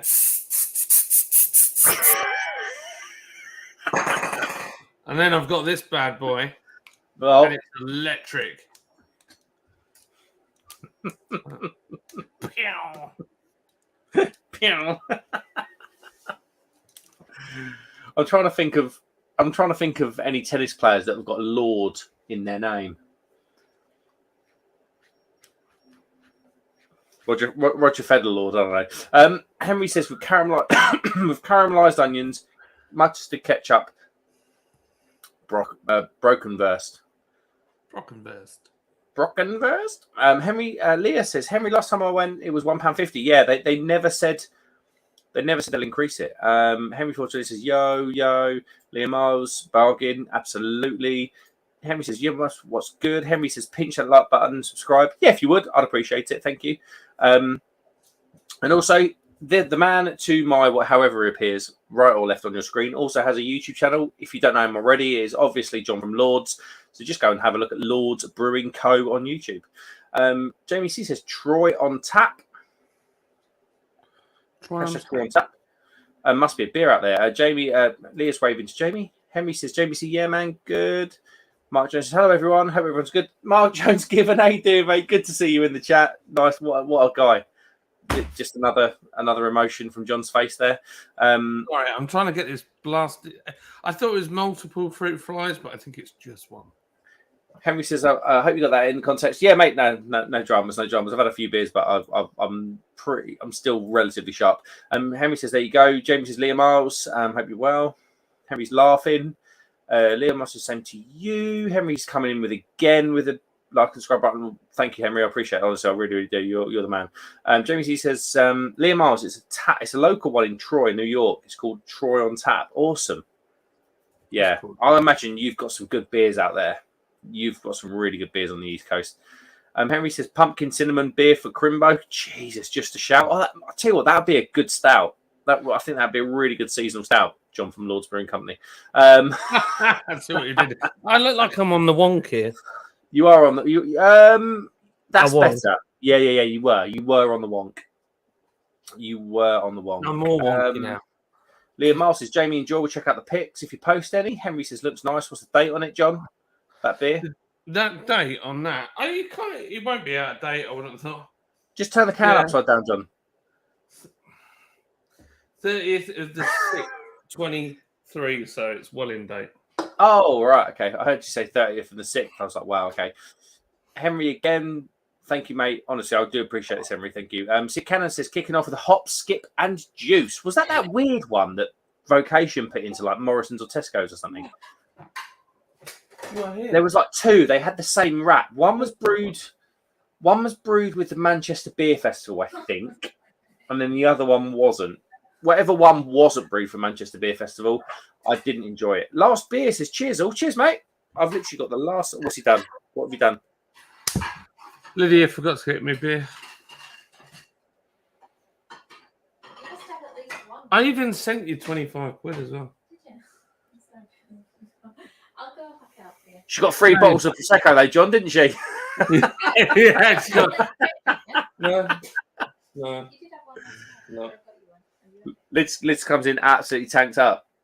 She says, I'm fine. And her arm's talking afterwards. I'm fine. You can drink some gin. Oh dear. I feel tired. Henry Fortuna says, last beer, yo, brother Josh, how you doing, man? A lot. Josh says, hey Henry, doing well. I'm way home from work. How you doing? Go on, John, sorry. I'm going to go to the shops. Liz is going to do the live stream. No. I'm rubbish at the live streams. Where's your shop, John, from where you are? I don't remember seeing a shop where you were. Well, there's one just up the road, but it's like full tramp beer. Co-op. The co-op up there, but they're just the most exciting thing they've got is styrofoam. What, that Czech beer brewed in Burton? Hey, Liz, you right? I'm good, thank you. Yeah. Good. Making room for you. Oh, there you go. There we go. Just sliding across the floor. Sorry, I missed you at the go-karting. How did it all go? Oh yeah, it was good fun. Kids loved it. Yeah, I bet. I saw the pictures. There was one really exciting moment where we got up a level, overtook somebody, so we're like, "Come on, you're nearly there!" The kids were the kids were all cheering me as I went past. Like, come on, you're nearly catching it. Where did you finish? We finished 13th out of 15. Okay, not last. Consistent. We were from the beginning. We were at the back, and then off as last. Yeah, and then I think we got a place back before even I went out. Abby got a place back. Yeah, they got a place back. You got a place. And then I got a place back and unlapped us. Yeah. Very good. And then Paul. And you were really if you had a few more laps, you were like a lap behind the next person, so you probably might have. But there was a racer right in the video that obviously is a racing driver because you can see all his gear. I think it was that what's it called? Christian Papa Duppa Dula, whatever it is. Christodoulou? Yeah, I think it was Christodoulou. And I could have sworn it was him. I might be wrong, but I felt like when I looked at it, he was ahead of me, but we were just roughly the same lap time. He wasn't gaining anything. He wasn't getting away from me. We just matched. I mean, if it is Christodoulou, I'm sure that he used to race Porsche Super Cup, so he's going to be absolutely no slouch in a go-kart. Mm. Oh, look at it. Everybody else was like really little, slim. They were tiny. There was one team, so and they had those two lads that were F2 drivers, and they weighed as much together as just Crummy. Yeah. They were tiny. They were like... got no chance. I think Kobe was bigger than them. But they There's were a good lineup this year, though. Ex-Formula One drivers on the grid in Tom Chilton. Yeah, he was cool, actually. So I asked him about... Max Chilton, sorry. Max, yeah, about driving IndyCar. And I said... Yeah. Like, how did you deal with... How scary is IndyCar? Because it looks terrifying. And he literally... You know when somebody says something... It was a really... I didn't mean to give him a question that obviously it really meant a lot. He literally looked and he said, it's the most terrifying, horrendous thing you could ever imagine. Whoa. And I said, wow. I was like, how did you deal with that? I mean, like, how did you? And he said, I didn't deal with it. He said, I didn't deal with it. He said, I had a bad accident. And he said, and it was a nightmare. And I was like, well, you're one of the rare people on this planet that's done a consistent 244 miles an hour. Yeah. So, but I was like, man, thank you for being so honest. That like you could see that it literally terrified him. Wow, I'd love to have met him. I'm so annoyed. He's a lovely man. He's a really he looks like a Maximilian, doesn't he? He's like proper the blonde guy, big, tall, handsome. That's why I'm glad she doesn't know who he is. His dad owns Aeon. I'm joking. Did you hear that? What's that? I said, I'm glad she didn't notice him. And then I said, there's loads of handsome guys there. Could have been any of them. To be fair, there is. I was joking. I know. I thought I was times. Lydia just went for the eye candy. Now we know. It's like the M&M's advert. Now the Biden makes sense. Yeah. But yeah, nice one. So, but you had a good time. Everything worked out well. Yeah, it was all right. Yeah, Kobe and Micah were just wild. The kids didn't get to have a turn, which was a shame. Yeah, that was a bit rubbish. Go on the other track, but it was fully booked all day. But they did manage to draw blood on one another whilst there were a group of celebrities drinking gin and prosecco, and my two were just like full on having a tear up in the middle of it all. And I didn't know this had happened. Paul found them in the boys' toilets. Yeah, I was like, "Where have the boys gone?" And I'm looking. No. And then I was like, "Paul, do you mind going to the boys' toilets and having a look for me?" And what, they're having a Barney in the boys' toilets? Mop up the blood from Micah's face. Yeah. I was like, "What, Paul?" And he said, "Yeah, there was blood everywhere." It's like, oh no. They're wild, those two. He cut his lip, and I think it bleeds a lot, doesn't it? Well, they said they weren't fighting, and Paul said he did see him fall flat on, like they were playing tag, roughly, but they were playing it. And Mike slipped and slammed his face down on the floor. So I don't think it's like Kobe decked him. A full-on punch-up. But Kobe was frightened that he'd get in trouble. So just took him off to clean him up himself. They're good kids. Thick as thieves, those two, honestly. Come on, fruit fly, die, will you? Jamie's got last beer with a beer emoji. Absolutely, it's Friday, mate. Henry said, I thought it was out of date. Haha. Yes, so did I. When he said 30th of June or something, I was like, come on. Henry says, last beer, I'm not bad, cheers, mate. And good to hear, man. CJ says, justice for John. Yes, justice for John. What do I need justice for? The lack of beer. Yes, exactly. I'm going. I'm just discussing what beer does he want. If you go to the one up there, it's got way more. It's got Cromwell and it's got that. ABK. There's this new one. There's like a black and white can. No. It's called. Stop it. What is it? It's an Asian beer. It's called karting.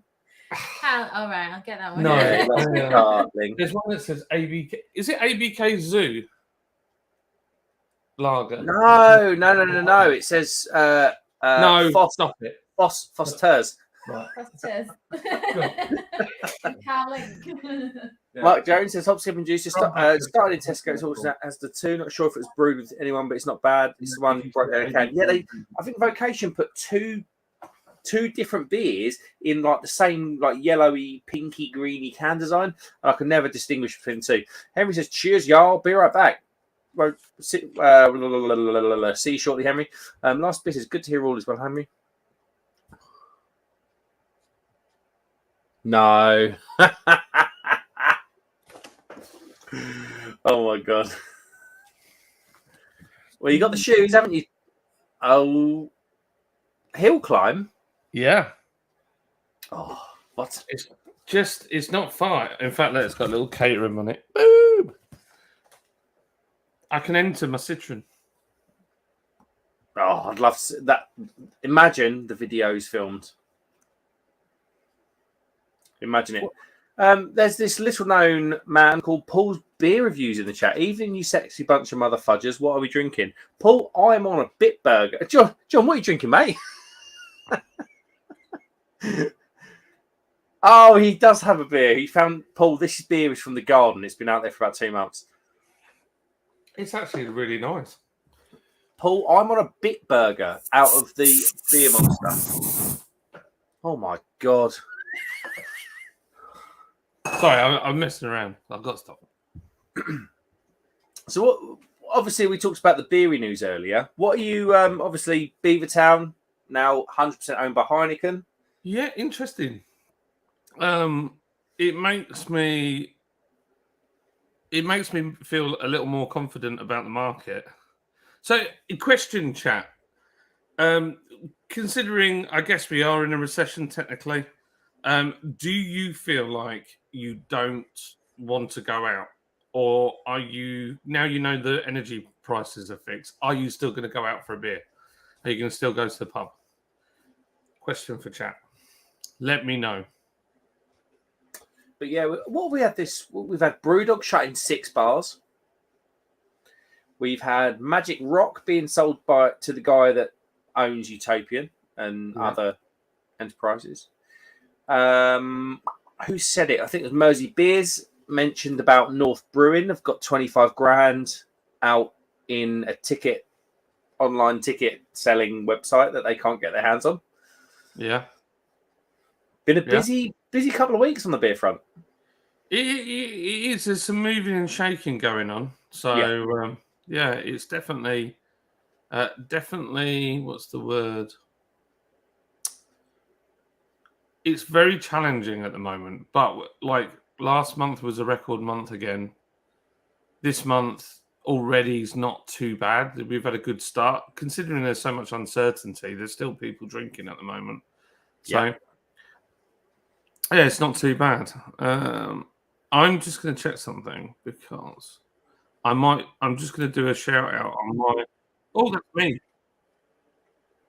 I was going to do a community post. Il Corvo said, in answer to your question, John, I think it's definitely impacted my behaviour. But then I am buying my first house, which is probably more the reason. Yeah, that's a huge thing for you, mate. That is a big one for sure. I mean, that would make me right. Okay, so there we go. I remember when I was saving. Well, for my first house, I'm in my first house. It's funny how the luxuries don't get purchased anymore, isn't it? It's almost like you're in your own mini recession or cost of living crisis, and you just need to, do you know what I mean? Knuckle down, innit? It's difficult, man. I don't know. Paul says, I can honestly say I'm less likely to be out this winter. More home drinking on the cards. Yeah, Paul, that's a really interesting point, and I was going to mention that to John before he asked the question. It's what is, I suppose this is the biggest thing for a brewery. Are you then likely to can more because of home drinking this winter? Well, we're actually digging out the bottles. Funnily enough, we thought. Are you? Yeah, why not? Like we've got all the gear to do bottling. We've got all of it. We've had it for You ages. can do that in house, can't you? The bottling. Yeah, we can just do it in house. We can do kind of smaller runs of stuff. So the idea will be to just give more choice. So we have lots and lots of different bottles then. So I've got a pallet of them I bought the other day, and I need to finish one label off. So we've got Black IPA going in. We've got 8 Mafia, and I can't remember what the third one is. I just did the label the other day, and I can't remember. Got the American Amber. Yeah, it might be Nighthawk, I think. Yeah, love that. It's a great one, isn't it? Really good. Right, let me do a community post for you. What did you have on it? What did you have on, John, at Brew London before the 80s Blonde come on? It was Nighthawk, B2, ESB. ESB, of course it was. I thought the American Amber was the star of the show. I absolutely loved that beer. Oh, did you? Yeah, honestly, I really did. I really did. I like the other two. I like most beers, really, but I like the other two. But the American Amber, I just thought it had so much character. Yeah, it's a slow seller though, that one. Yeah, because it's kind of a mix of two styles, and those beers don't really go well. Well, it's not a mix of two styles. It's an American Amber, but an American beer and an amber beer, I don't know. Whether it would turn people off, I don't know. Yeah, I mean, the funny bit is, an American Amber isn't dissimilar to a bitter. It's not a million miles away. No, I just found the hops a little more, little bit more fruity and a little less bittering than maybe what an amber would be generally. I just really enjoyed the style. It had like the real lovely malt, upfront malt character that you normally get out of an amber, and then the hops kind of played a role. It was really good. Joey says, look at the dynamic duo. Hello, Joey. How you doing, mate? What a man he is. Hello, mate. Luke John Frost, how you doing, mate? Hey, hope you love your peeps. Don't tell Steve, but I'm here. Oh, were they live? I'm sorry. I don't want to tread on their toes, but say hello to Stephen Phil for me if you can. Luke says, sup, brother? Hi, Mark says, the Lord's ESB is fire. It's nice, isn't it? I like it. Good. That's one of my favourite beers. That's ended up as a constant now because it just works well, and it's great. It's just great. It's not. It's got quite a complex malt bill, but it's not particularly hard to make. So the biggest problem when you're making beers, when you're a small brewer, is the amount of time it takes in a tank. So some beers, if you dry hop it, you're going to add a week. If you're going to keg it, you can add 2 weeks potentially. And then if you're doing a lager, that's like 6 to 8 weeks that you tie a tank up. So, but funnily enough, the lager to actually make as a beer is probably the cheapest one to do because the ingredients are so cheap, because there's not a great deal in lager. And that's why the taste profile is so small. But the ESB, because it's not dry hopped, because I think the complexity to an ESB is really more to do with the malt bill. Malt, yeah. So it's quite a mix. So that's what, that it's great to. I get more money for it because it's 5%. It's easy to make, and it's about the guys in chat. It's part of what we do. It's our YouTube community. I can't get rid of it. It's just too good. So in terms of, and I think I know the answer to this. In fact, I'm sure I know the answers to this. But a brewery's limiting factor really is the amount of fermentation vessels it has, or fermentation capacity, should I say. Yeah, it's that, and it's also the size of the kit. Really, we could have done with like a, I don't know, 16 barrel as a minimum. But I like where we've got to is quite good for us because we can have 7 tanks with 7 different beers in. So we can brew. We normally brew two beers a week, and then we normally are casking or kegging 2 to 3 beers a week. So, yeah. Oh, Mark, I haven't told you. Got a new white beer. Got a white beer. I saw it on Instagram. I meant to ask you yesterday when we were on the phone. It's dank. Dank Weiss beer? Well, it's very, for us, it's my wife. Hello, my wife. Right, I'm going to get some comments. I'll tell you what. You just get quickly. some comments. I'll just mute myself. myself. Let me get some comments. Where are we? Here we go. Paul says, hello, Luke. Why am I doing this? I've got my new mouse on my leg set up. Cheeky slag. Henry says, Paul reviews Joey, Square Table. Hello, Luke John, what's good?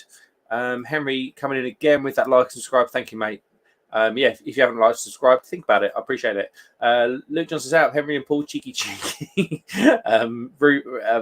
Thoughts of 1999 X Factor coming in again. Paul says, what's happening, Henry? Hope you're well. Joey says, Henry, my brother. Mark Jones Gibbons says, we'll definitely still be going out. Got a cracking local craft brewery, and the tap room is a nice little place. Fair play to you, Mark. Fair play, mate. I think they really appreciate your business. Henry says, not too bad, thank you, mate. I hope you're well, my brother. Henry says, Square Table Degenerates. Paul says, where did you get the big Bitburger keg, Mark? I fancy one of those. Paul, I got it from Adnams. So Adnams are a distributor or an importer and distributor for Bitburger. So there's lots of different beers there. I believe Benedictina is also in the Bitburger group, and same as is it Sherlin Curler that do the dark lager? I believe they're all part of the same group. So Adnams import it. So if you go on an Adnams website, you probably get one, mate. Equally, if I don't think you're at the York Beer Fest, but if you are going to the York Beer Fest, I'll bring one up, mate. Mike Jones says, and I'm overdue of some of John's cracking beer. Yeah, mate, I think John and Laws have been producing some big styles this year. Like they've gone quite style heavy this year, from what I understand. You know, black IPAs, American Ambers, a blonde beer, a Vice beer under the Sleeper brand, and then you've got all these other beers. Was it Catching Penguins? Is it John or whatever it's called? We've got Elusive Hedgehog. Yeah, which is what? Sorry. So that's just a IPA. IPA, yeah. Really, Matt Hall's had it, I think, if I remember rightly. It's very pineapple-y, quite loud. We've got a NEPA coming out. What else have we got? That's called Fish Counter. And then we've got Counting Condors, which is a peach lager. There we go. Oh, the peach lager. I forgot about that one. Yeah, and then we've got lined up for Christmas. We've got the stout that we're doing for Rasco and Disco called Disco Made Me Do It. So that'll be in bottles for sure, and mini kegs. And there's one of my staff is stuck. She doesn't realise. She's at Leeds International Beer Festival. Yeah. So she's there. But I think she's forgotten her PIN number. Right, I've messaged her. That's all I can do. Sorry, I'm getting... Right, we've got an issue. She's gone to another co-op, and there is... Oh my gosh, that is a depressing selection. Oh, what? Bearing in mind, the co-op that I was in 3 days ago had the whole Vibrant Forest range and Unity. Yeah, I know. I saw that. Oh, damn it! What the heck? I walked in and they were selling like Imperial. They're doing like an Imperial Stout, and they're selling it for like £3.40 a can. Wow, that's cheap. She's not on the right bit. Oh. Ah. Oh. Aha. I'm ringing. She's ringing me. So put her Right, on. I'm gonna get some more comments. Henry says, pinch that like and subscribe if you would. That'd be amazing. Thank you, guys. Paul says, yeah, John, it's time you get more bottles and cans out. The people demand it. Absolutely. I think they probably will. I think they will, Paul. I think a lot of people are going to do home drinking again, aren't they? I think. Henry says, cinnamon pumpkin stout for the win for Crimbo. I reckon Henry could be on something here. It could be a thing. It could be a thing. I'd buy one. Seasonal stouts are right up my street. Oktoberfest says, wait. My head was pulled back to screen when I had Vice beer. Yeah, I've got there's a Frankie in there, and I've got a Benedictina. So not a lot of people would have drunk a Benedictina beer before. They are about, of course, they are a really old brewery, but more German based nowadays or continental based. Adnams are an importer, I believe, for Benedictina. Paul says cinnamon and pumpkin sounds interesting, and he said, yeah, of course, I've got Adnams distributed. Yeah, that's right. I can't remember what this cost. I bought 5-litre mini keg of Bitburger and a Benedictina 500ml Weiss beer. It's about 23 quid. So that's not bad, is it? I don't think that's bad at all. And Paul, they've still got the Adnam Sierra Nevada beer, £2.25 for a full 40 can. I believe you said it could be the best collaboration in the world. Yeah, and I'm with you. I loved it. Joey says, John, just got a call from the constable. His stolen Mustang was found. I believe. So if John looks at the screen now, because he's still got me on his speakers. No, he looks like he's doing something weird with his little wiener. Henry says, Paul's beer reviews. Yeah, man, think it might work, but depends. Like I suggested, a mint beer, but John said the extract would taste like toothpaste as it's menthol. Yeah. I've certainly had one mint beer over the years, and you are right, Henry. It is menthol. Henry says, nice peach lager sounds good, John. Yeah, when you look at companies like Jubel, they do the peach. They do a peach beer. They do is it a pineapple beer? They do a few beers, don't they? Really interesting market, that. Really interesting market. Luke Johnson sat on a stream where 4 people are drinking Bud. F me. Well, I'm on the Bitburger, and John's on. What's John on? Some 3-month-old stout from Lidl. Marquez says, "Do you think you fellas could do an 80 set of breweries like none? It takes turns to baker the brewery alphabet." Mate, I reckon we'd probably do that. Yeah, I've got one for Z. X. There'd be one for X. Yeah, we probably could. We might need Paul's beer reviews on if we're going to do that, because Paul knows a lot about these things. Paul says, yeah, I had a chocolate and mint stout from Tony Rebel a couple of Christmas ago. It was bad. Yeah. And mint and Tiny Rebel. Yeah, tell me about it. Henry says, laughing at Paul. Mark Jones Gibbons says, we'll definitely get some of John's New England IPA when it comes out. Still my favourite style. Yeah, I'm with you, Mark. I think New England IPA, it's one of my favourites because I really enjoy the flavours. But equally, it's one of those styles that like wears me down. Do you know what I mean? I do get, like, New England IPAs have been like hop fatigue. Like, you can get hop fatigue, can't you, as a craft beer drinker? You drink a lot of it, you just think, oh, I just want a clean, crisp lager. I've definitely got hop fatigue this year. CJ says Unity Conflux is a favourite of mine. I had a Pilsner from Unity, a British hopped Pilsner from Unity. It was actually quite good.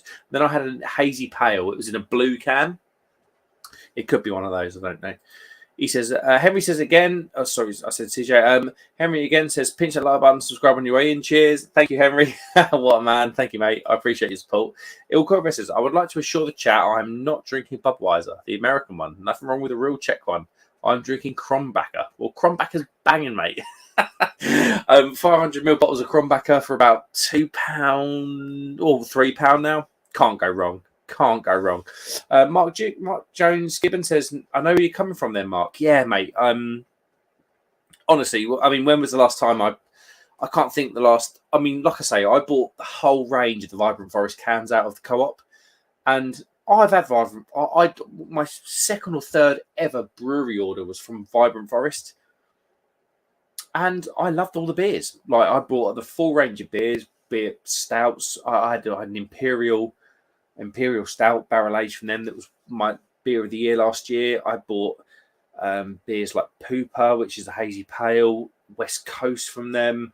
I bought every style and I loved them. Absolutely loved them. So I know Vibrant Forest are good. I bought them from Co-op and it was all hoppy, soupy beers. I struggled to get through them. I really, really did.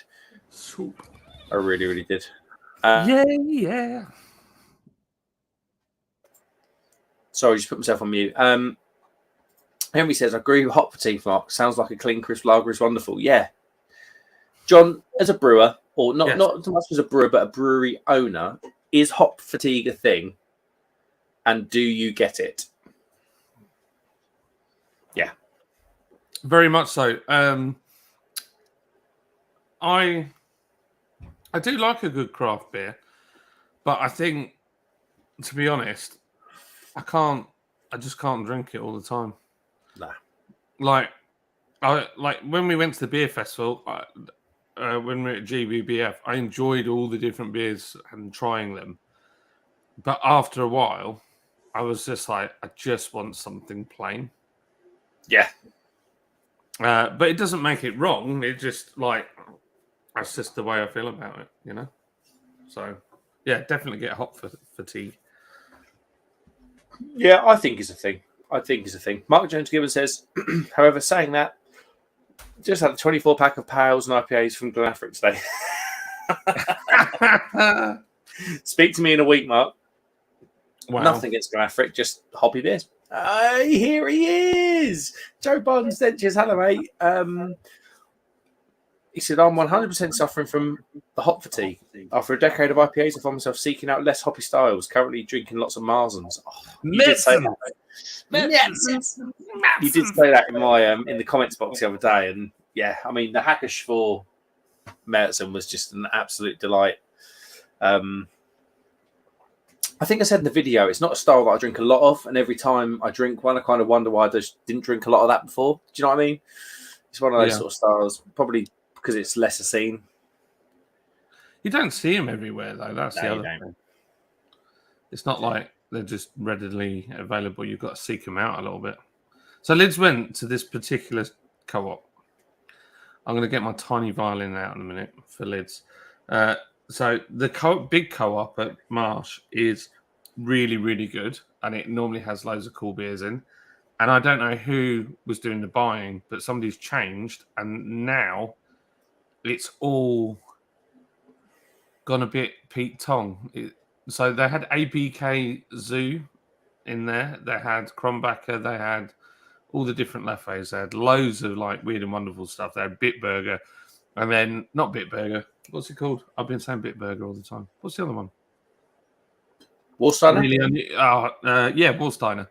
And now, none of that's there. It's just all the mass produced. So the best I could do is that, the Italian lager that's a bit bready. What's it called? Not Peroni. Yeah, it might be. Moretti? No, not Moretti. The other one. It comes in a blue bottle with the Italian flag on it. Oh, Pacifico. No, Peroni. Is it another Peroni? Is it a different type of Peroni? Was it Permetti? Or what's that? Did Paul do a review on it recently? He might have done, yeah. So Poretti? Peretti, that's it. Yeah, I think Peretti. I don't mind that. It doesn't take my world. It's good. It's all right. It's just when you read the back of the bottles and there's not. I was in the Tesco's in Brockenhurst in the New Forest, and I was with my brother-in-law, and he was asking me. I said, "What beer would you select here?" And he was like, "I'll do like a Madry." He's like, "I do love a Spanish lager," and I was like, a Madry. Stoke-on-Trent. I was like, "What about Czech beers?" He's like, I like Budvar and like Staropramen. I was like, We kind of went through. We went to Asahi. We went to Japan with Asahi. We went to Mexico with Corona. We went to the Czech with Staropramen. We went to Madry. There was loads, and they were all brewed in the UK. It's true, yeah. I think Budvar. I might be wrong, but I think they still brew in Czech. You still I think Budvar are still an exclusively Czech brewery. Yeah. Yeah, and I weirdly think that Corona might actually still be brewed in Mexico. I think it's brewed in the UK now. Oh, really? Oh. Yeah, I think we did have a look at the bottle. Yeah. Here's a question for people. You're at a barbecue. There's burgers. There's salad. There's some nice Caesar salad sauce. There's a slightly burnt sausages. Some ketchup, mustard.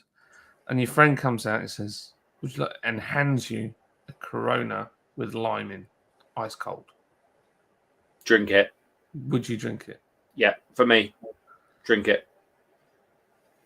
Chat, what do we think? I would drink it because I'm not that much of a beer snob. But I go like, yeah. Nah. Have you got another 14 of these? There's not many people. There's not many beers that are more refreshing than a Corona with a lime in it for me. Henry says, Joe Biden said, just how you doing? Good evening. He says, Craftbeer Hub, have you? I have reviewed the Hackerschwur. Oh mate, I'll have to have a look. Mate, what a beer! What a beer that is. Really, really good. Joe Biden just says, good to see you, man. Joe Biden, thank you very much for your messages on YouTube. And in fact, Trav sent me some messages as well when the Queen had died. I put the bell ringing today. Well, it rang last night randomly and it was raining. And I don't know if they were meant to ring it, but it was just such a somber moment. I was just like, I've got to film that. And then it happened today. So I was working in here and then they started ringing the bell and you could hear 12 o'clock. Yeah, I think so. Yeah, it might have been. Yeah, it was about 12. And then they were ringing bells. You could hear all the churches all around the valley ringing the bells. And it was quite emotional. And in fact, if you listen to the short, you can hear Mr. Speaker giving his speech in the background because that's what I was watching. Yeah, I had that on the client's house. I was like, "Do you mind if I watch this?" And she's a massive royalist, so she was absolutely loving it. Well, not loving it, but she was really into it. Yeah. Joe Brown says, "Henry, good to see you, man." Henry says, "Hackerschwur Marzen, yeah, what a beer." Neil Long, hello, mate. How you doing? Well, Neil. I'm just envious of this man's weekend antics. He winds me up. No way. I know it's like unreal, isn't it? Ridiculous. If you don't follow Neil Long, I think he's called Funketeer79. I think on Instagram, just go and follow him. He's out absolutely smashing the beers every single weekend, loving it. Henry says, Joe Biden said, "Just a new brother." Neil Long, hello Neil, says Henry. Joe Biden says, "I'll check that review out, Henry. Just got a bottle of that in the fridge at the moment." Yes, lovely. Ape, stand the door open, please. Yeah, that's fine.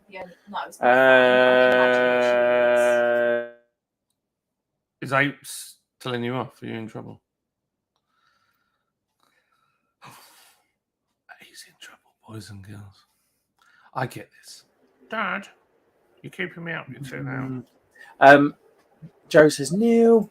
Henry says, Joe Biden just cool, man. I reviewed a couple of months back. Oh, God, what's gone on here? You know, like you scroll down through StreamYard and it like skips so many. It does that big jump, doesn't it? Oh. And then you lose where you are. So annoying.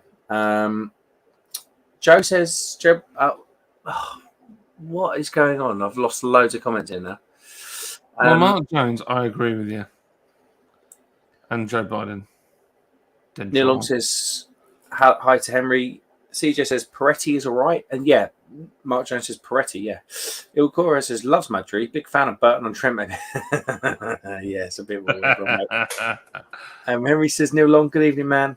And Joe Biden says, I've got a fridge full of Oktoberfest beers. My favourite time of the year. You lucky, lucky, lucky man. I wish I bought more. I wish I bought more. That's what I can say. That's what I can say about these beers. CJ says, no, Warsteiner was being brewed over here, but the Germans were not happy, so brewed it back in Germany now. Yeah, it's rare. I can't think of the last time. Because John, you were buying those cans, weren't you? So during lockdown, Warsteiner was one of my favourites. And then all of a sudden, it started getting really yeasty. So like if you had a bottle, like so I had one of these yesterday. If I smell that, you can hardly smell anything. Mad Goose. Tiski. Oh. Dzień dobry. So you would smell it, and it smelled like Marmite after, which is normally to do with yeast, dead yeast. And I just thought it's getting worse. And then I looked at the bottles, and it was brewed in the UK. And then they changed it to being brewed in Germany, and it's great again. It's really good. So true story, CJR. You are bang on the money, old boy. There we go. Mark Jones says, defo get it down, yeah. So refreshing, nice cold in terms of Corona. Yeah, I'm with you, Mark Jones. I think I'm with you. I'm not going to be a beer snob. Yeah, and Joe Biden follows that up with perfect comment after Mark Jones's. Says Corona has its place on a hot day. Yeah. Defo. Sweaty, burnt burgers, and the you know the score. Yeah. Neil Long says, tell you what, I'm drinking the Fest beer wheat beer from Lidl, and it's half decent. I'll tell you what, I watched Paul's beer reviews video on this yesterday, and I absolutely agree. I had it last year. I haven't had this year's one. I had it last year, and it was lovely. Alan Mead, hello, mate. Says, hi all. How you doing, mate? Henry says, pinch that like and subscribe if you're on the way in. Cheers. If you would, that'd be great. Thank you. How's the cow, Alan? There we go. He loves the milk. He loves the milk, that man. Neil Long says, Joe Biden's hello, mate. Henry says, Irish craft beer, Alan Mead. Hello. Joe Biden says, Alan freaking Mead. If that's come up. No, it hasn't.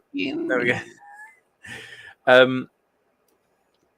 Alan says, got myself a few Oktoberfest beers, Mark, after watching your videos. Some cracking ones. Cheers, mate. Mate, what one was your favourite? I think my favourite... It's hard to say because there were three styles that I thought were really good. The Märzen was good. The Erdinger Weiss was really good. But the Oktoberfest from Hofbrau was amazing. I'll tell you one thing. When I went down for the karting, stayed with Paul and Abby, and Paul, after the racing, when we got back, he just cracked open some beautiful Oktoberfest beers. I just imagine he's got loads of good beer in the fridge. Oh my god, annoyingly good. Like, came in with a stein and just said, there you go, mate. And it was just like, sit down. Yeah, it was us. Sit down. Here you go, mate. I was like, yeah, it was awesome. Treating me like a king. Biden just hide the milk. Alan says, hi, Henry, mate. Henry, again with that like and subscribe. Thank you, Henry. Thank you. Milkover says, love the Germans and love that the Germans and Czechs put quality and the reputation of their brand above cheap quid by allowing contract brewing outside of their borders. Yeah. I tell you what, I'm with you. I think that's probably where we are in the beer world now. If you're in the supermarket, especially, or even in bottle shops, if they can define it on the website, I don't know. But if you're buying lagers, have a look where it's brewed, because that will be a massive, massive, massive barometer on how good that beer is going to be. Yeah, 100%. You know, that's my opinion. Alan says, Joe Biden, nobody's milk is safe. Joe, how are you, mate? John's got beers. Look at him. How can I full screen this? How can I full screen? I think I can do this. No, I can't. Remove. No. Best wife ever. Not only did she bring the beer. Milk as well. Got some milk for Alan Mead. There you go, Tom. Have a drink. So, thanks, honey. You're a star. So, yeah, that one. You got to go out again. Yeah, pick this up, pick the box up. Oh, yeah, I forgot they're at dancing and taekwondo. She forgot to spend your 25 quid on Prosecco. Yeah, it's true. She said, she's gone off it. You don't really like it, do you? No. I love Prosecco. I will happily drink Prosecco with the ladies. Oh no, Prosecco is headache juice for me. Have you smelled that? No. It smells like fish. Ooh. Yeah, it smells like fish. It's one of those rank recyclable things. But they're in the fridge with the. No, they don't. Oh, it's by the sushi. Paul, Dave, Steve. Are you in trouble, Mark? No. I was looking at Paul's comment. Do Joe Bond says, Alan, I'm great. Thank you. You good? I need a wee. So you're full screen now, John. Right. What can we do, boys and girls? Everybody hide under the table, and then when he comes back, they'll think we're all gone. No, I'm kidding. It doesn't work. What? No, mate. What? Right, I'm going to put these in the fridge. So I know chat probably doesn't care, but I want to tell you my woes. So we went on a holiday. She scissored herself. What happened was we were going on holiday 2 weeks ago. We haven't had a holiday all year. Have we had a holiday all year? Oh, yeah, we went away in February. Anyway, needed a holiday. Money was a bit tight, I'll be honest. 2 days before holiday, dishwasher packs up. All right. I was like, okay, I can fix that when we get back. Then, the day we go, the beer fridge, which has a freezer in it, that also dies. So, I bought a freezer off a guy on eBay that was traveling back from Greece. And I said, how much? Cause it doesn't matter what it looks like because it's in the cellar, no one sees it. So it was covered in dents or whatnot, but it was immaculate inside. I said, what do you want for it? He said, 15 quid. I said, look, I'll tell you what, if you keep it for me until I come back off holiday, I'll give you 30 quid and some beer. And he was like, yeah, it's a deal. I was like, honestly, I just don't need the stress of not having a freezer. So anyway, that happened. Then I bought a LG fancy dishwasher for 10 quid. 10 quid. And it's a silver one. I put it back. It was an absolute pig to get both of these in. I took the door off the cellar to get the fridge in. And then I plugged it all in and water poured out of the dishwasher everywhere. Annoying. So I took the dishwasher apart, found what was wrong with it, ordered the part, and at some point it'll turn up. The part was 25 quid. Been a bad couple of months for your white goods, isn't it? Yeah, that's it. I mean, flipping it, man. And our iron's on the blink as well now. Oh. It's crapping it that iron. Right. There we go. Where were we? Alan says nobody milk is safe. Joe, how are you, mate? Joe says, I'm good, mate. Thank you. You good? Henry says, be right back, you sexy people. Take care, Henry. Joe Biden says, Mark, you have to get a bottle of the Paul and Martzen. It's good. Yeah, I know, mate. I'm kind of a bit of a Martzen fan now, if I'm honest. Hackerschwort, I've had a few in the past. Really liked them. Don't know why I didn't buy more. Had the Hackerschwort. Reminded me yet again how good they are. Just didn't buy them. Sorry, mate. Alan Mead with the best comment of the night. Hofbrau is the best. I absolutely agree with you. What a beer. Both the Hofbrau original and the Hofbrau Oktoberfest. Unbelievable. Jack Budd says milk. Lol. Alan Mead commends him for that. Oktoberfest says, of that commonly available Oktoberfest selection, I actually think the Erdinger effort is surprisingly good. Yes, I agree with you, mate. Hackerschwort all the way for me, though.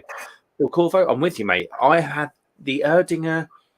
I've drunk and cooked with the Erdinger Dunkel. I've drunk the Erdinger Weiss.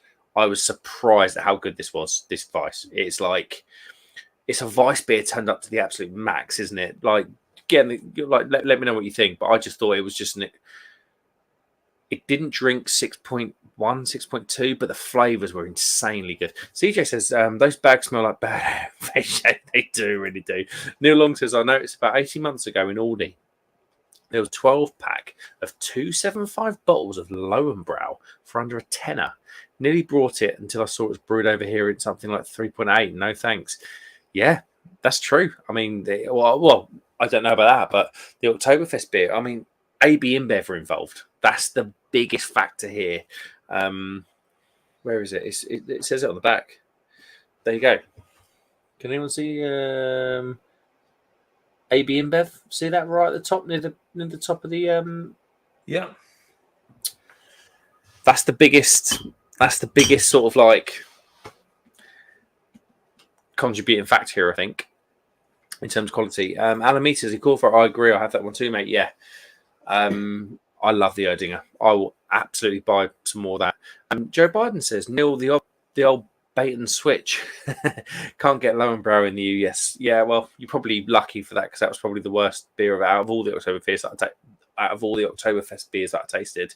CJ says, John, did you end up chatting to your brewers about mugwort? Was a few months ago we discussed it. Yes, I did. And they were like, you could try it, but it might not turn out very well because we don't use it very often. Or ever. I don't think they've ever brewed with it.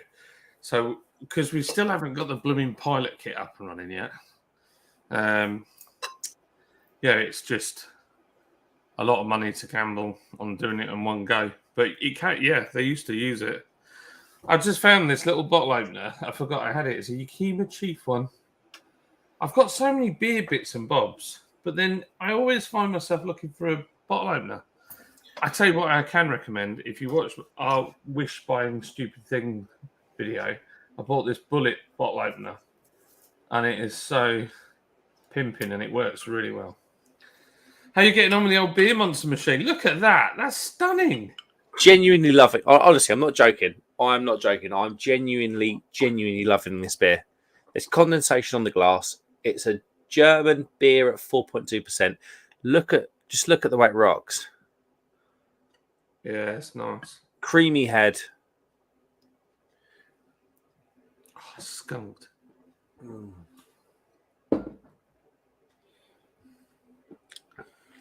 I don't think, and this is the thing, this is another thing for the chat. This is probably a big conversation.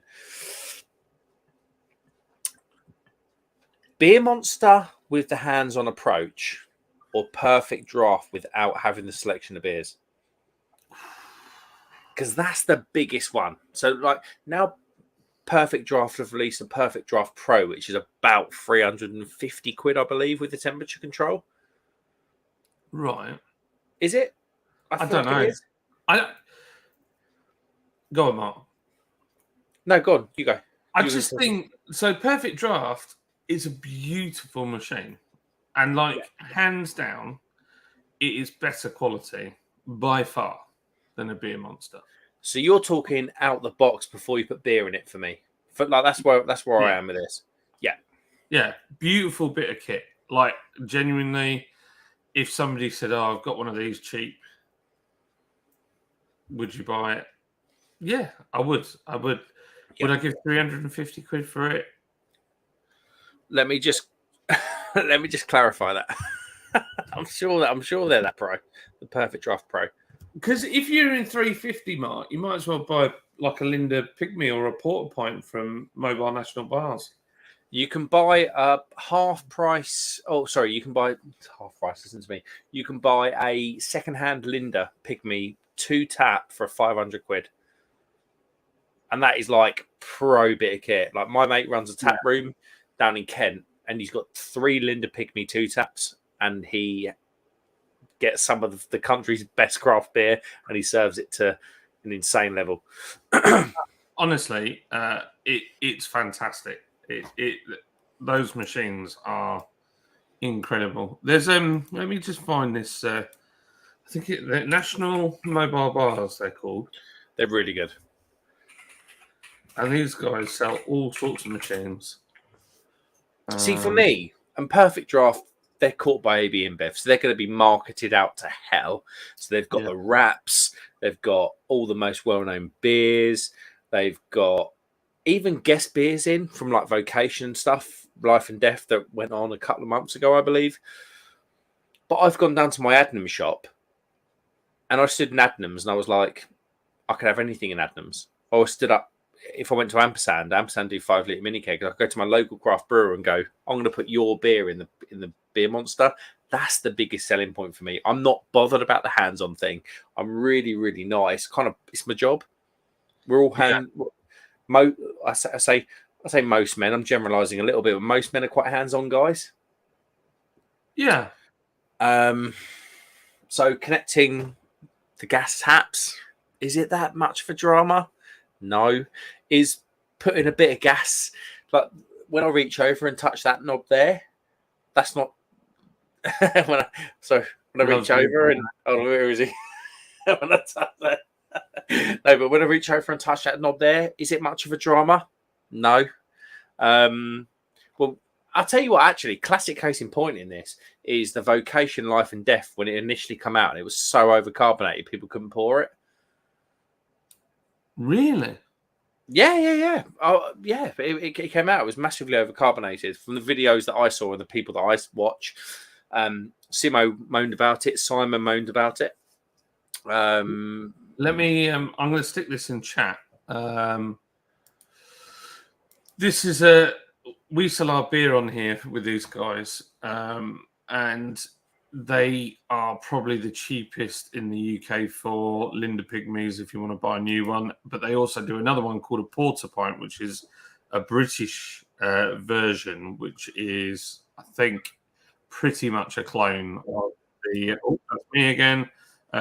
Isn't the Linda a Czech piece of equipment? It is, yeah. So there's one called a Porter Pint, and it's almost the same thing. What are they at now? Hold on, we've got another follically challenged ginger in the basement. I'm not ginger. There he is. How you doing, mate? He's a charmer, isn't he? He's an absolute charmer. I haven't seen you for about a month. I have to say, we've been hiding. How are you, dude? You all right? Not bad, mate. How you doing? Yeah, not too bad, man. Not too bad. Not too bad. I'm gasping for a beer, and I was enjoying the chat, so I thought I'd get involved and disrupt everything. So there we go. Awesome. Good to have you, mate. Yeah, absolutely. I'm blessed. I feel blessed to be here. Paul's come in for the beer. Paul's come in for the perfect draft beer monster argument. Oh, really? Is that where we're? Yeah, we're just chatting. Like, I think each machine has its own benefits. So I think the perfect draft is definitely a better piece of kit. It's definitely better put together. It's beautifully made, but your choices are limited. You're only ever going to be able to buy off the big boys. But if it so happens your favourite beer's on it, then fine. Yeah, if the PD wasn't tied to AB InBev, I'd buy one. I think it's going to be looking a bit of kit, and they've got a good range of beer on there, and you can get Vocation Life and Death, which is, it weighs it up. But with Beer Monster, which I've said a million times before, you can go down to your local brewery and buy a keg of beer off of them and whack it in your machine. You're not tied to Heineken, you're not tied to AB InBev. You can literally support your local brewery if you so desire. Or you could just go and buy a keg of Budvar or, Vorsteiner. Simon was showing off a keg of Vorsteiner earlier. I'm like, oh, I want that now. Mark is knocking back a keg of Bitburger. You're limited. You're not limited in the same way that you are with the PD and the sub. So, that's my argument. Same here. I just love the fact that it's great for me if we've got a short fill or something or we want to test it. I can whack it in a mini keg and then just bring it home, plonk it in the machine, and try it. So from from my point of view, I love it. I should really buy more mini kegs. The reason I don't is because I drink all 5 litres. I think I'm there tonight. I think I'm on the train. But no, Paul, you're right. I mean, look at that. Look at the glass. Look at the lacing. The quality of the beer is insane. That does look like it's just lacing on it. You just can't argue with it, can you? I'm going easy tonight. I'm just having the one beer. So I'm just taking it easy. There's van beer. It's a one beer. It's a van. Danke. Is that the Trembling Madness litre Paul Anna and Stein package? Yeah. The Paul Anna litre can with the Stein Yeah. Oh, that's How delicious. much is that? $11.99. Well, that's not bad. So yeah, you think about it, a bottle of Paulana is going to cost you what, £3? The 500ml. Yeah. And you've got double that and a Stein. So yeah, even if you said the beer was £3, you're paying £3 for a Stein as well, and it's not bad, is it? It's a branded Stein, you know. But there you go. Pretty rude not to. Boys, we need to, before we get too late, because we did look at. Well, I say we looked at it. Whoa. We had a couple of WhatsApp messages about doing Oktoberfest this year, didn't we? But it was just probably a bit too late in the day. Missed the boat. Yeah. You bailed the other night, didn't you? I can't remember what you said. Oh, can we sort out Oktoberfest next year? I was at the football, completely forgot to reply. Yeah, so I just whacked it in the chat because Oktoberfest to me is like Goodwood Festival of Speed. And if you're a car man, you know what I'm saying. Like I always miss Goodwood Festival of Speed. It's like one of those things like, I see the adverts on television. I love it. Like same with Oktoberfest, and I always miss it. But if we do it now, if we start getting the cogs turning now, could we do Oktoberfest in 2023? I don't see why not. Yeah. You'd have to book it soon, wouldn't you? I don't know when the tickets become available for the slots. But apparently it goes really early, doesn't it? Yeah. I mean, there was like, I think I put it on the chat. I think there was like a couple of Paulaner tickets for like €370 for like half a day. It was like flipping heck. Wow. Yeah, it was like, obviously late in the day, you're always going to pay, aren't you? But yeah. John, we had quite a good phone conversation about this, didn't we? About a week ago. Yeah, we did. About could we, Yeah, go on, say it. No, I was just wondering, like, could we stick a little charity twinge on it? Could we do a bit of a skinflint rally? Could we all like stick £200 in the pot and then get the car sponsored and do a charity run down to Oktoberfest and scrap the car the other end and fly home? Do you reckon we could get sponsored by Lucky Saint or something like that?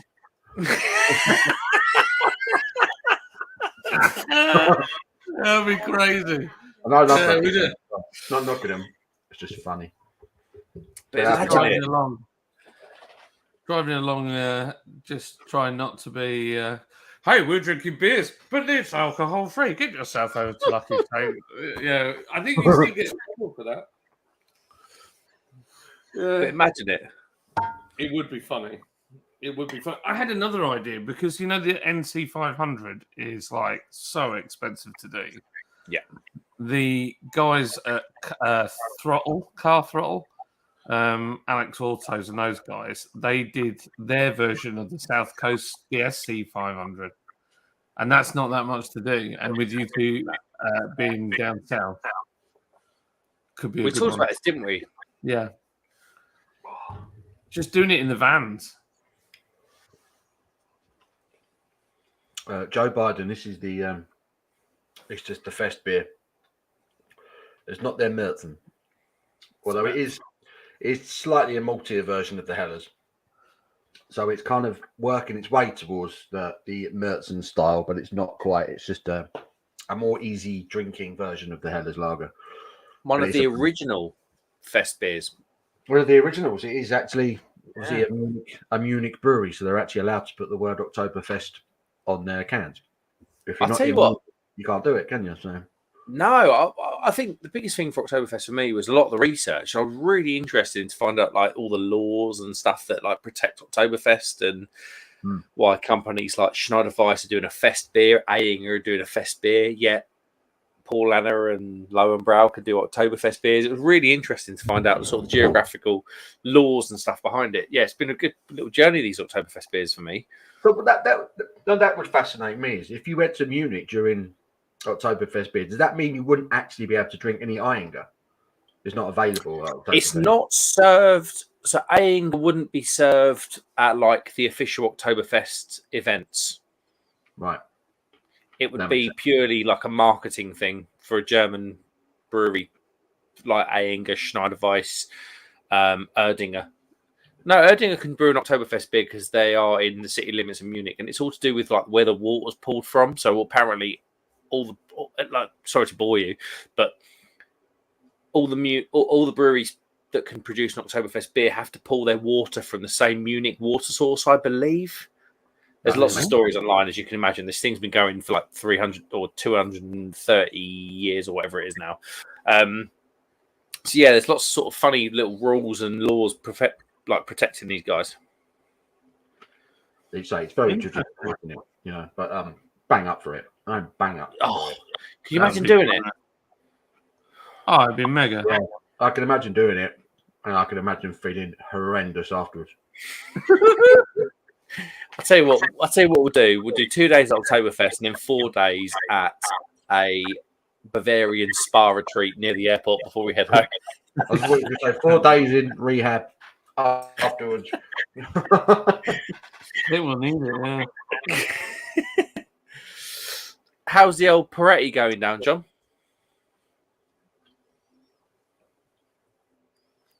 I'm not really enjoying it, if I'm honest. It's all right. Did everyone just go laggy for a second? Yeah. Massive. That's odd that all of us went, though. StreamYard issue, I think. It's got to be in it. I'm trying to find a nice photo to put in the background on my screen. There you go. So, can I full screen you? Hold on. There you go. It's a Ferrari.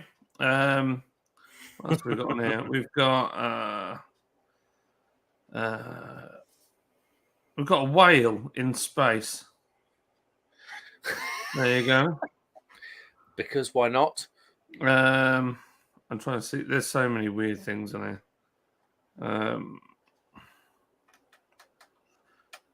I'm trying to find just a good. Maybe I'll just stick to the visualizers. Yeah, I love this screen. The problem is I get distracted and I end up spending all my time messing around with it, which is a bit naughty. So there you go. You can unscreen me. Sorry, mate. I was cracking on. Cracking on. Where's Paul? Where has Paul gone? He's gone. Paul. Paul. This is Paul. Matt Williams, evening guys. Hello, mate. So I'm just catching up with the comments now. Joe Bond says those laws don't apply in the US. Everyone brews beers called Oktoberfest. Yeah, that's true. Yeah, that's probably where you got to get out there and find the German stuff. The Weissstefano Fest beer doesn't say anything about Oktoberfest on the bottle. Must not be in Munich. Paul's back. Hold on. Well, he's very. Oh, there he is. Right, Paul. What there? Did it just kick you out? Didn't like you. Yeah, it went. Oh, we've had an issue on StreamYard. So it just. I wondered if it was StreamYard.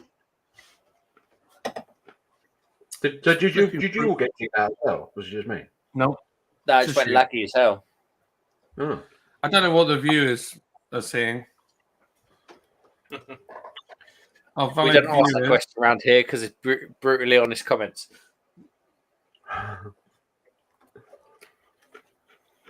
But we're back. We're back, I think. Yeah, it's Jack Bandit. I know Jack Bandit. What a guy. Love Jack Bandit. Jack Bandit, did you see your video I did for you? When I was on the Weissstefano's Fest beer is incredible. That's right up there with the Hofbrau and the Paulaner for me. What are we saying about that then, boys? Beautiful. That's picture perfect, isn't it? It's just annoying, isn't it? Why? It's not annoying for me because I've got it. But... I was going to say, why is that annoying? I'll be well happy with that. Yeah. I'll be rather excited about that one. Oh, this is rubbish. So what's everyone else drinking in chat? Yeah, Oh, that's why it's crap. Premium lager brewed and bottled in the UK. It's got an Italian. We got one? Well, we had a bit of a beer disaster, and I got the Peretti.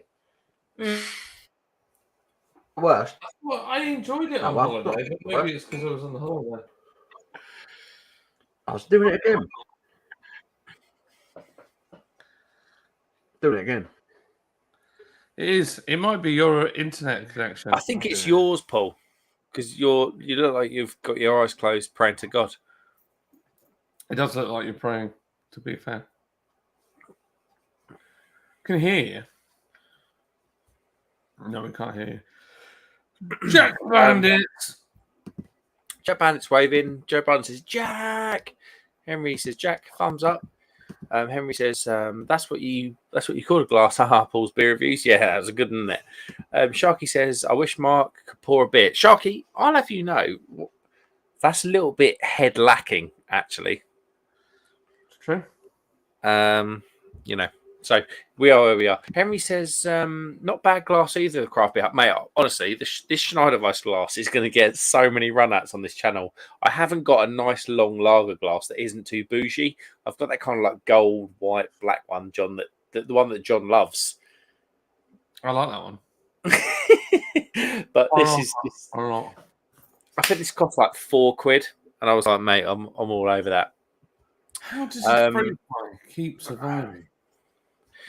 Henry says, pinch the like button, subscribe on the way in. Cheers. Yeah, if you would, that'd be amazing. And check out John as well, Lord's Brewing Co. And if you, by some weird quirk of fate, you don't know Paul's beer reviews, he'll give it to you straight. Jack Bandit says, Paul and Oktoberfest for me. Nice one. Yeah, mate. Really, really good beer. Really good beer.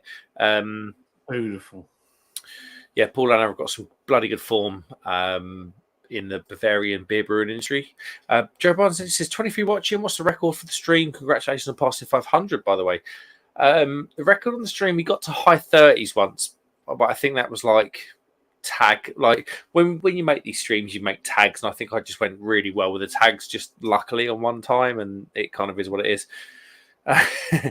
Paul's, here comes the money. Here comes the money. Money, money, money, money, money, money, money, money. Right, I think I've resolved it. Is this like your Fire Stick? It turns out that the laptop was connected to the internet downstairs. So I've got like an extension plug in the kitchen. And the laptop's been downstairs for the last few days. So I've moved it up and it's still connected to that one. I've got a hub right next to me. And I'm like, why is it dicking around? Reconnected. Boom. I think we're in business. Beautiful. There we go. Apologies.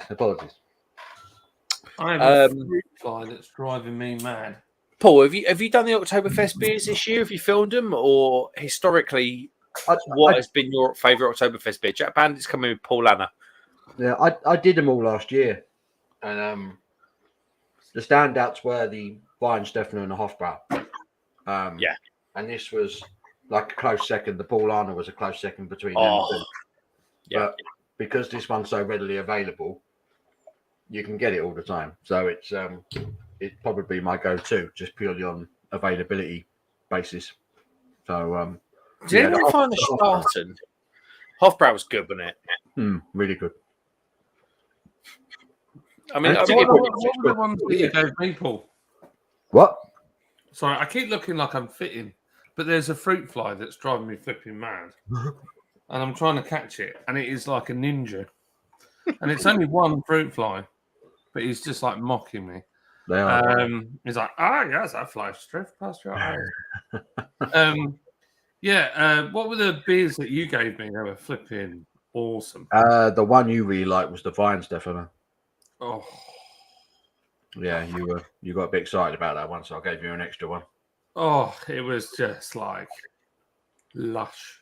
It is, though, isn't it? But I think that's probably one of the best beers I've had in a while. Just the feel of the fest beers, the malt build just makes them so easy drinking. Yeah. So it is essentially just a smooth lager. Yeah. But they average like 5.8 upwards. So you get into some serious trouble. You know, I think by law, Oktoberfest beers have to be within a couple of clicks of 6%.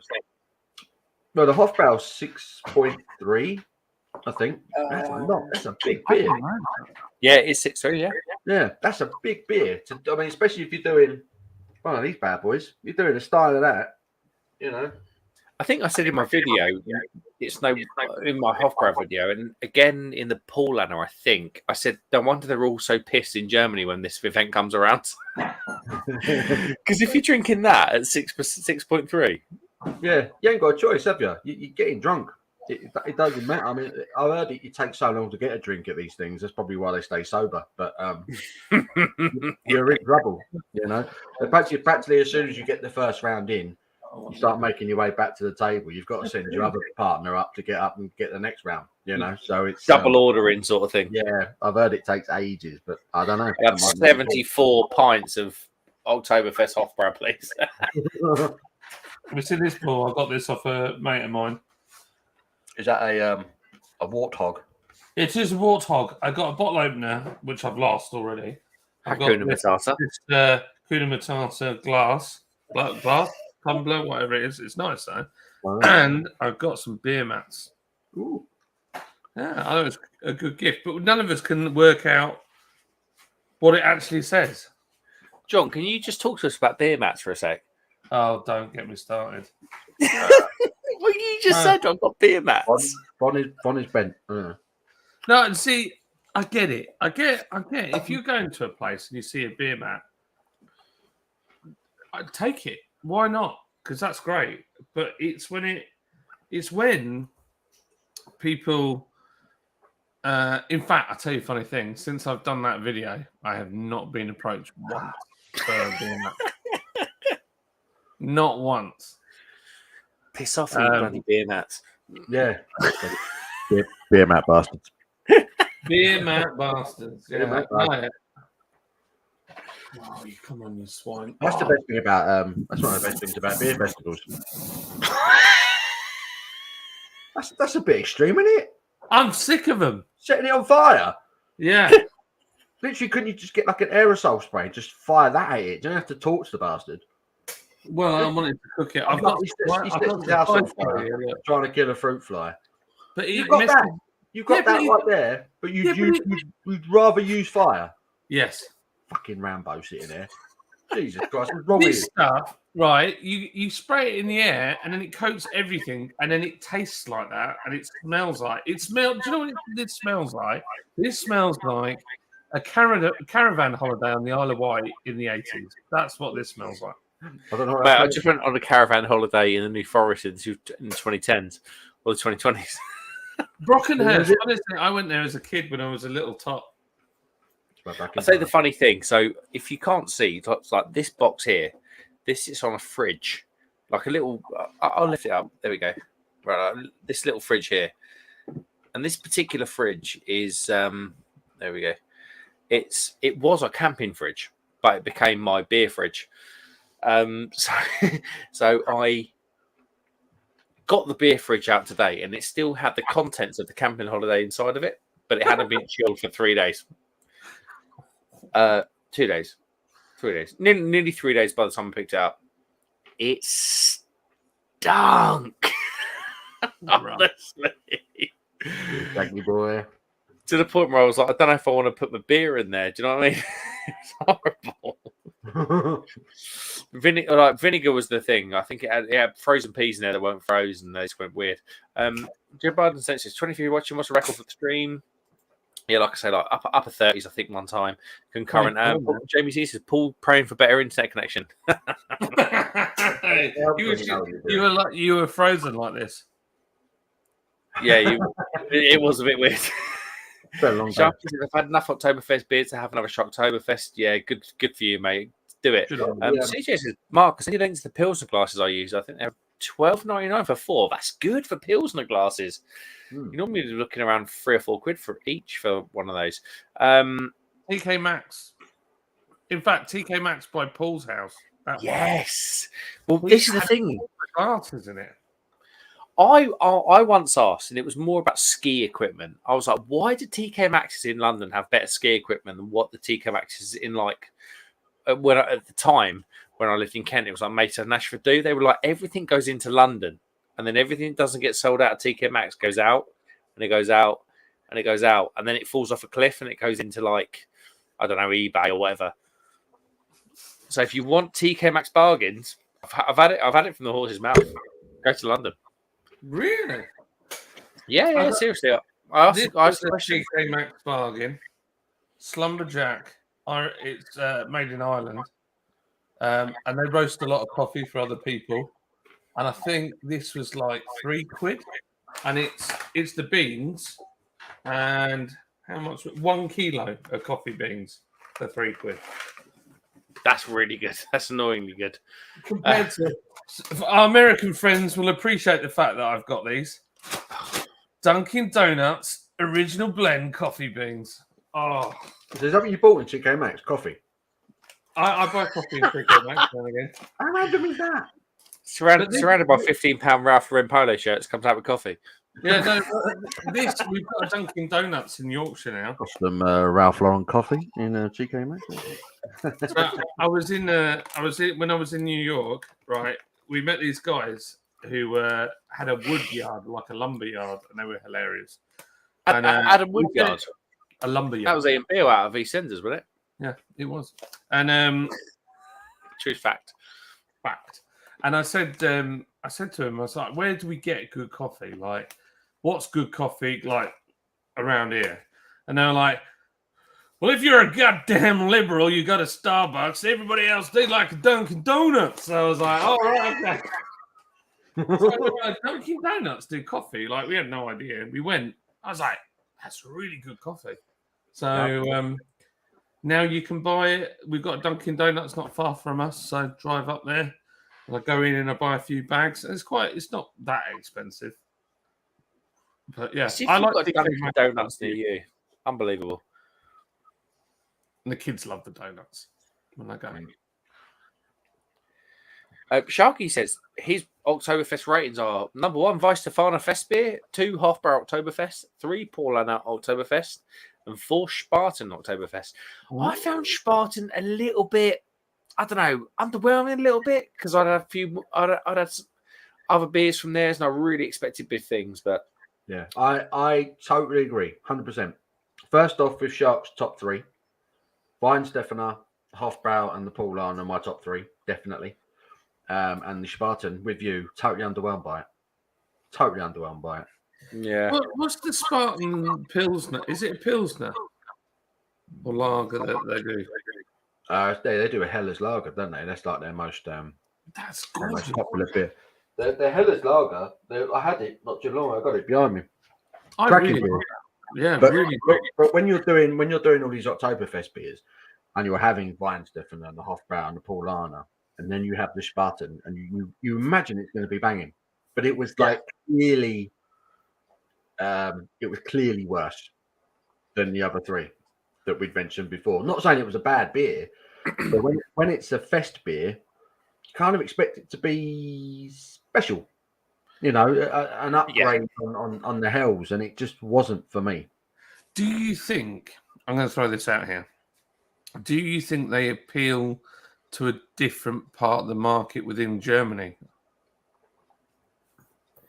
I think their biggest problem is they're tied into a Spartan tied into Lowenbrau Paulaner. I think that's Lowenbrau, isn't it? Lowenbrau was another one I was really underwhelmed by. It was crap. Really? I'm with you, and I done these beers. I couldn't drink all 6 in one sitting because you know me. I can't drink 6 pints on a stream without slurring my words. So I had to do the beers in 2 batches of 3, and it was a conscious thing because I wanted to taste the beers side by side. So I mixed the styles. So I wasn't going to do Spartan, Lowenbrau, and Hofbrau. I done Hofbrau, Spartan, or Erding, and then Spartan because I wanted to split the styles. And then I did. What was it? It was. That's an interesting name. I don't know. I just wanted to split the styles up. So I don't know how I got that one through, but yeah, FUCKK. Animal. But I wanted to taste them side by side because if I tasted them on their own, I think I'd have got a bit blurry-eyed behind the Oktoberfest. Oh, this beer's amazing, it's special brew, blah, blah, blah, blah. But you taste them up side by side. And I had the Spartan. I think I went Hofbrau, Erdinger, Spartan. Whichever order the is on the series is the order that I tasted them. So, and by the time Spartan come around, I was like, bloody heck! I was like, really? Yeah. Oh, it was just a bit of a downgrade, wasn't it? It's really like.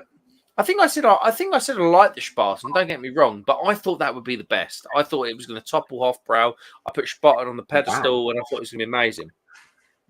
But I remember the Spartan Oktoberfest beer was the first beer I'd ever had from them, and I'd heard all these good things about Spartan, and it was undeniably lesser quality, because I'd had Hofbrau already. I'd already had the Weihenstephaner. I'd already had the Pint. So I was expecting it to be outstanding by that point, because the 3 beers previous were all outstanding. Yeah. This, even though I wouldn't say it's as good as the Hofbrau, that is an outstanding beer. Yeah. That is outstanding. I mean, I've done that. That's gone in no time at all. That's how ridiculously drinkable these beers are. But I say, if you're going to knock out a beer for the biggest annual beer festival in the world, it needs to be good. Especially when you got them boys doing that. And it just isn't. It just isn't for me. I'm just wearing a sideways thing here. So Lid says, I've got a problem when it comes to RGB lighting. I'm addicted, apparently. And I said, no, I'm not addicted. I wouldn't have noticed, mate. But look at all these remotes I've got on my desk for all the different lights. It's I've got 1, 2, 3, 4, 5, 6 remotes on my desk. Bloody hell! I might start a raid. I might mess around with it. I'm quite now do it. If you press that button there, I think it's that one. Simmers in, mate. The middle one there. One that looks like a fan. Then it goes on to like weird modes. You shouldn't need to point it at it. There you go. Whoa! Look at that. That is too hectic for Paul's beer reviews. I don't like it. And you can slow it down. I think on the right-hand side where it says M, you can slow down the speed of those animations. Error. See, now Paul's has got his well away from the wall, and that's why it lights so much area. Where because of my back door, I can't have it as far back. But I was wanting that kind of vibe. But, beggars can't be good. But we're doing the lounge up upstairs for winter. So we know where the big fire. Oh, look at that. Whoa! So if you keep pressing that M to the lowest setting, it'll slow down.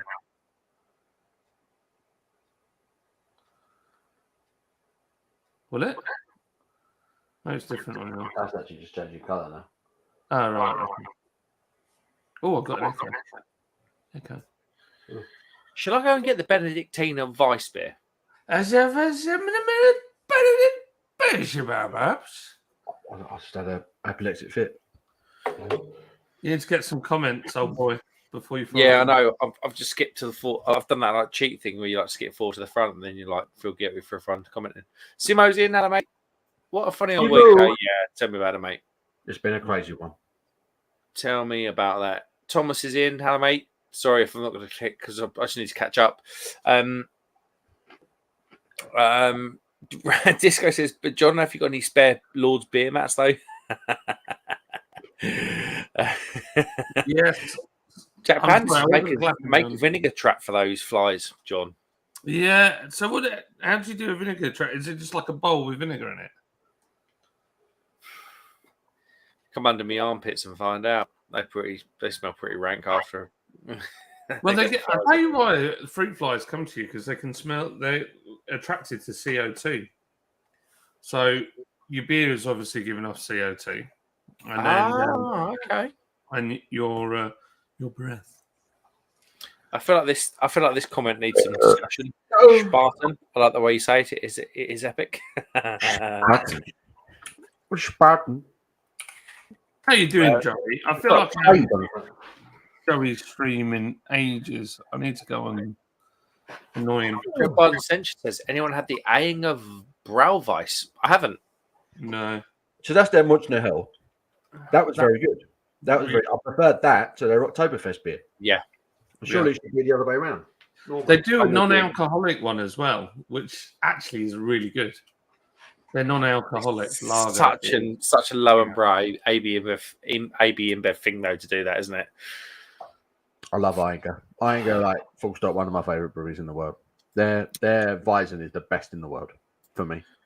There we go. But you don't get it. You can't get it. Their Weiss is stunning. Stunning. Ah. Right. We're in Joey's struggling for a passport. I think he's coming to the UK soon, isn't he, Joey? He is. He's going to come. Oktoberfest says, I've got that light stick thing, John. Yeah. John is like the master of Amazon. Like he absolutely loves Amazon.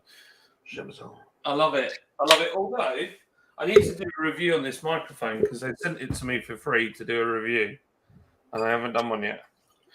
Jamie C says, Joey, Jeezy's pretty backed up. Joey says, I would love to do something someday processing, but you have to be within like 2 weeks of travel. Yeah, it's pretty rank. And Jack Bannon says, didn't really love the Benedictina. I'll tell you what, Joey, I'm going to go and get the Benedictina. And I'll tell you what I might do. I've got a Frankie in there. Frankie is, for me, the corner post of all Vice beers.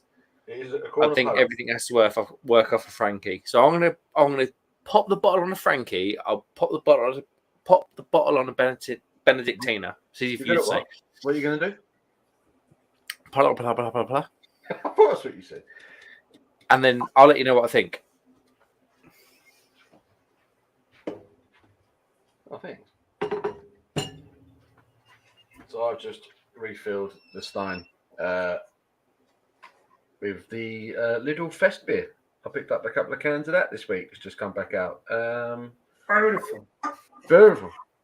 Look at the head on that bad boy. Yeah, boy. Yeah, boy. That's just porn, isn't it? It's just porn. What are you on? This is vinegar. I've made a vinegar trap. Oh, beautiful. Glass of vinegar. Get down, your son. Enjoy. I'm trying to get these fruit flies under control. Come on, fruit flies. Let's get stuck in. Tastes like slags. Just like slag. So,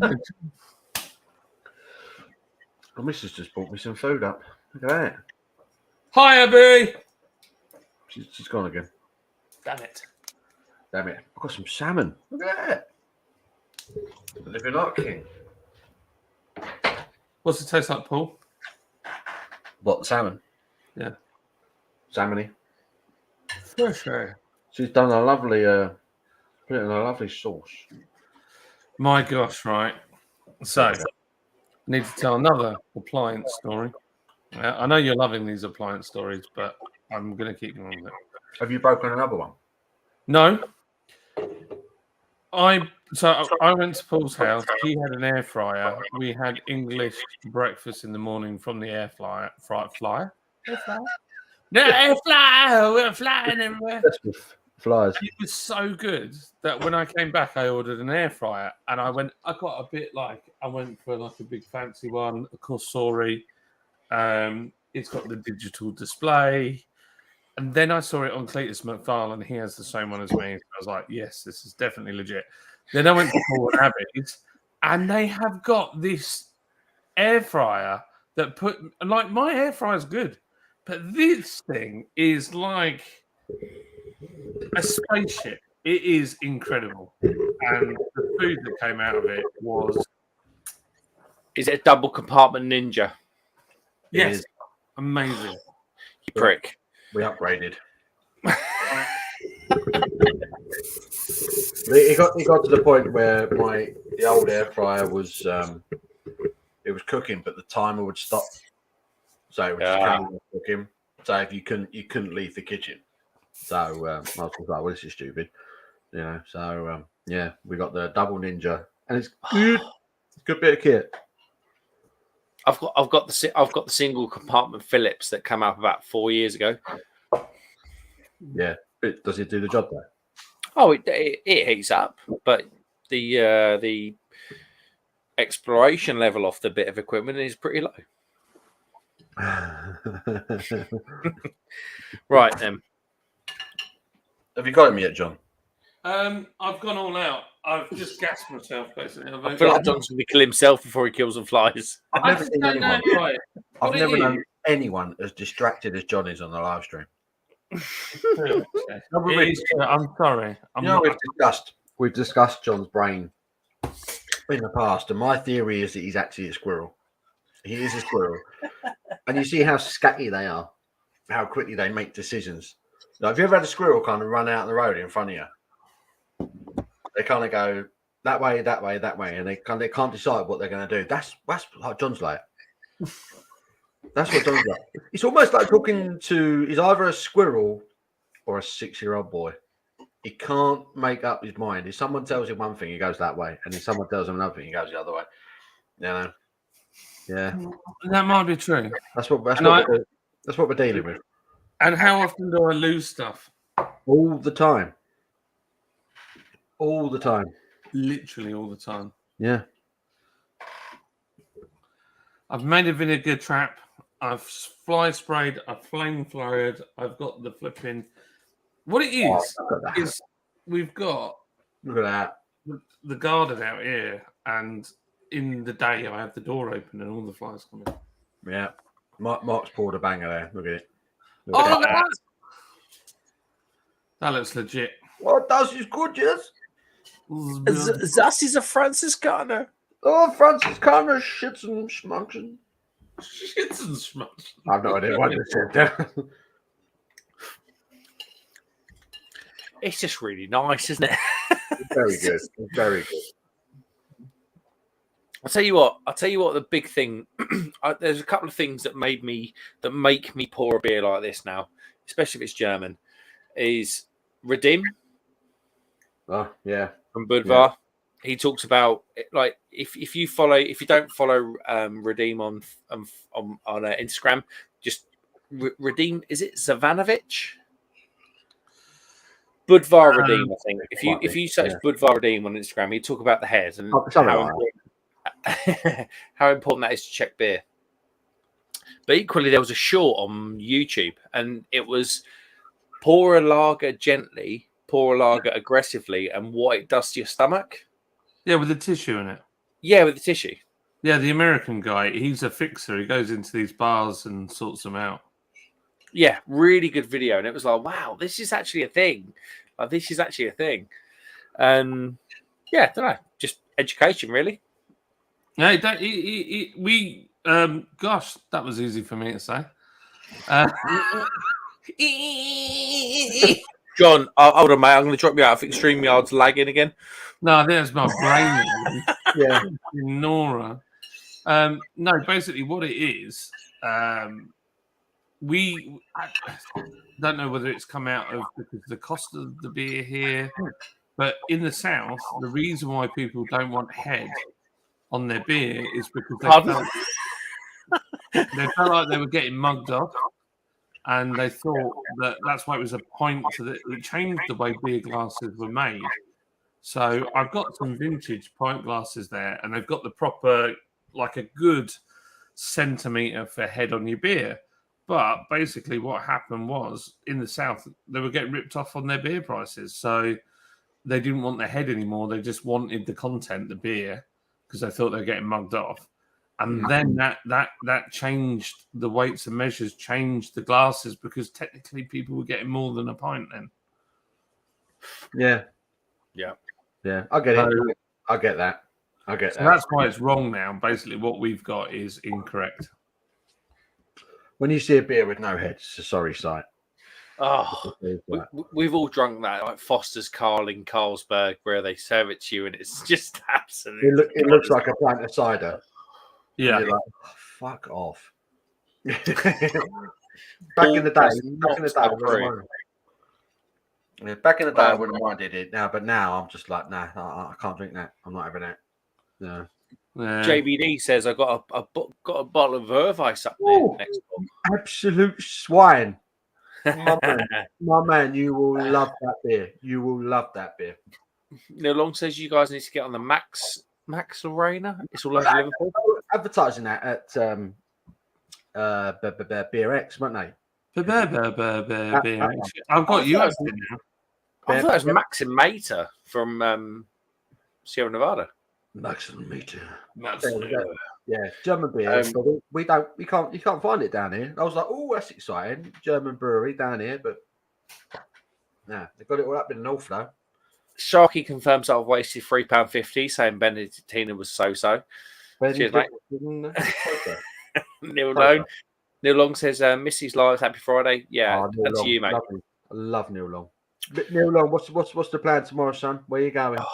Just about 6 tap rooms. I love it. It's Saturday Adventures, right? He starts off, he posts a picture of his fry up, right? He has a massive full English, and he goes out and drinks about 27 pints at some of the best pubs in and around wherever he's going.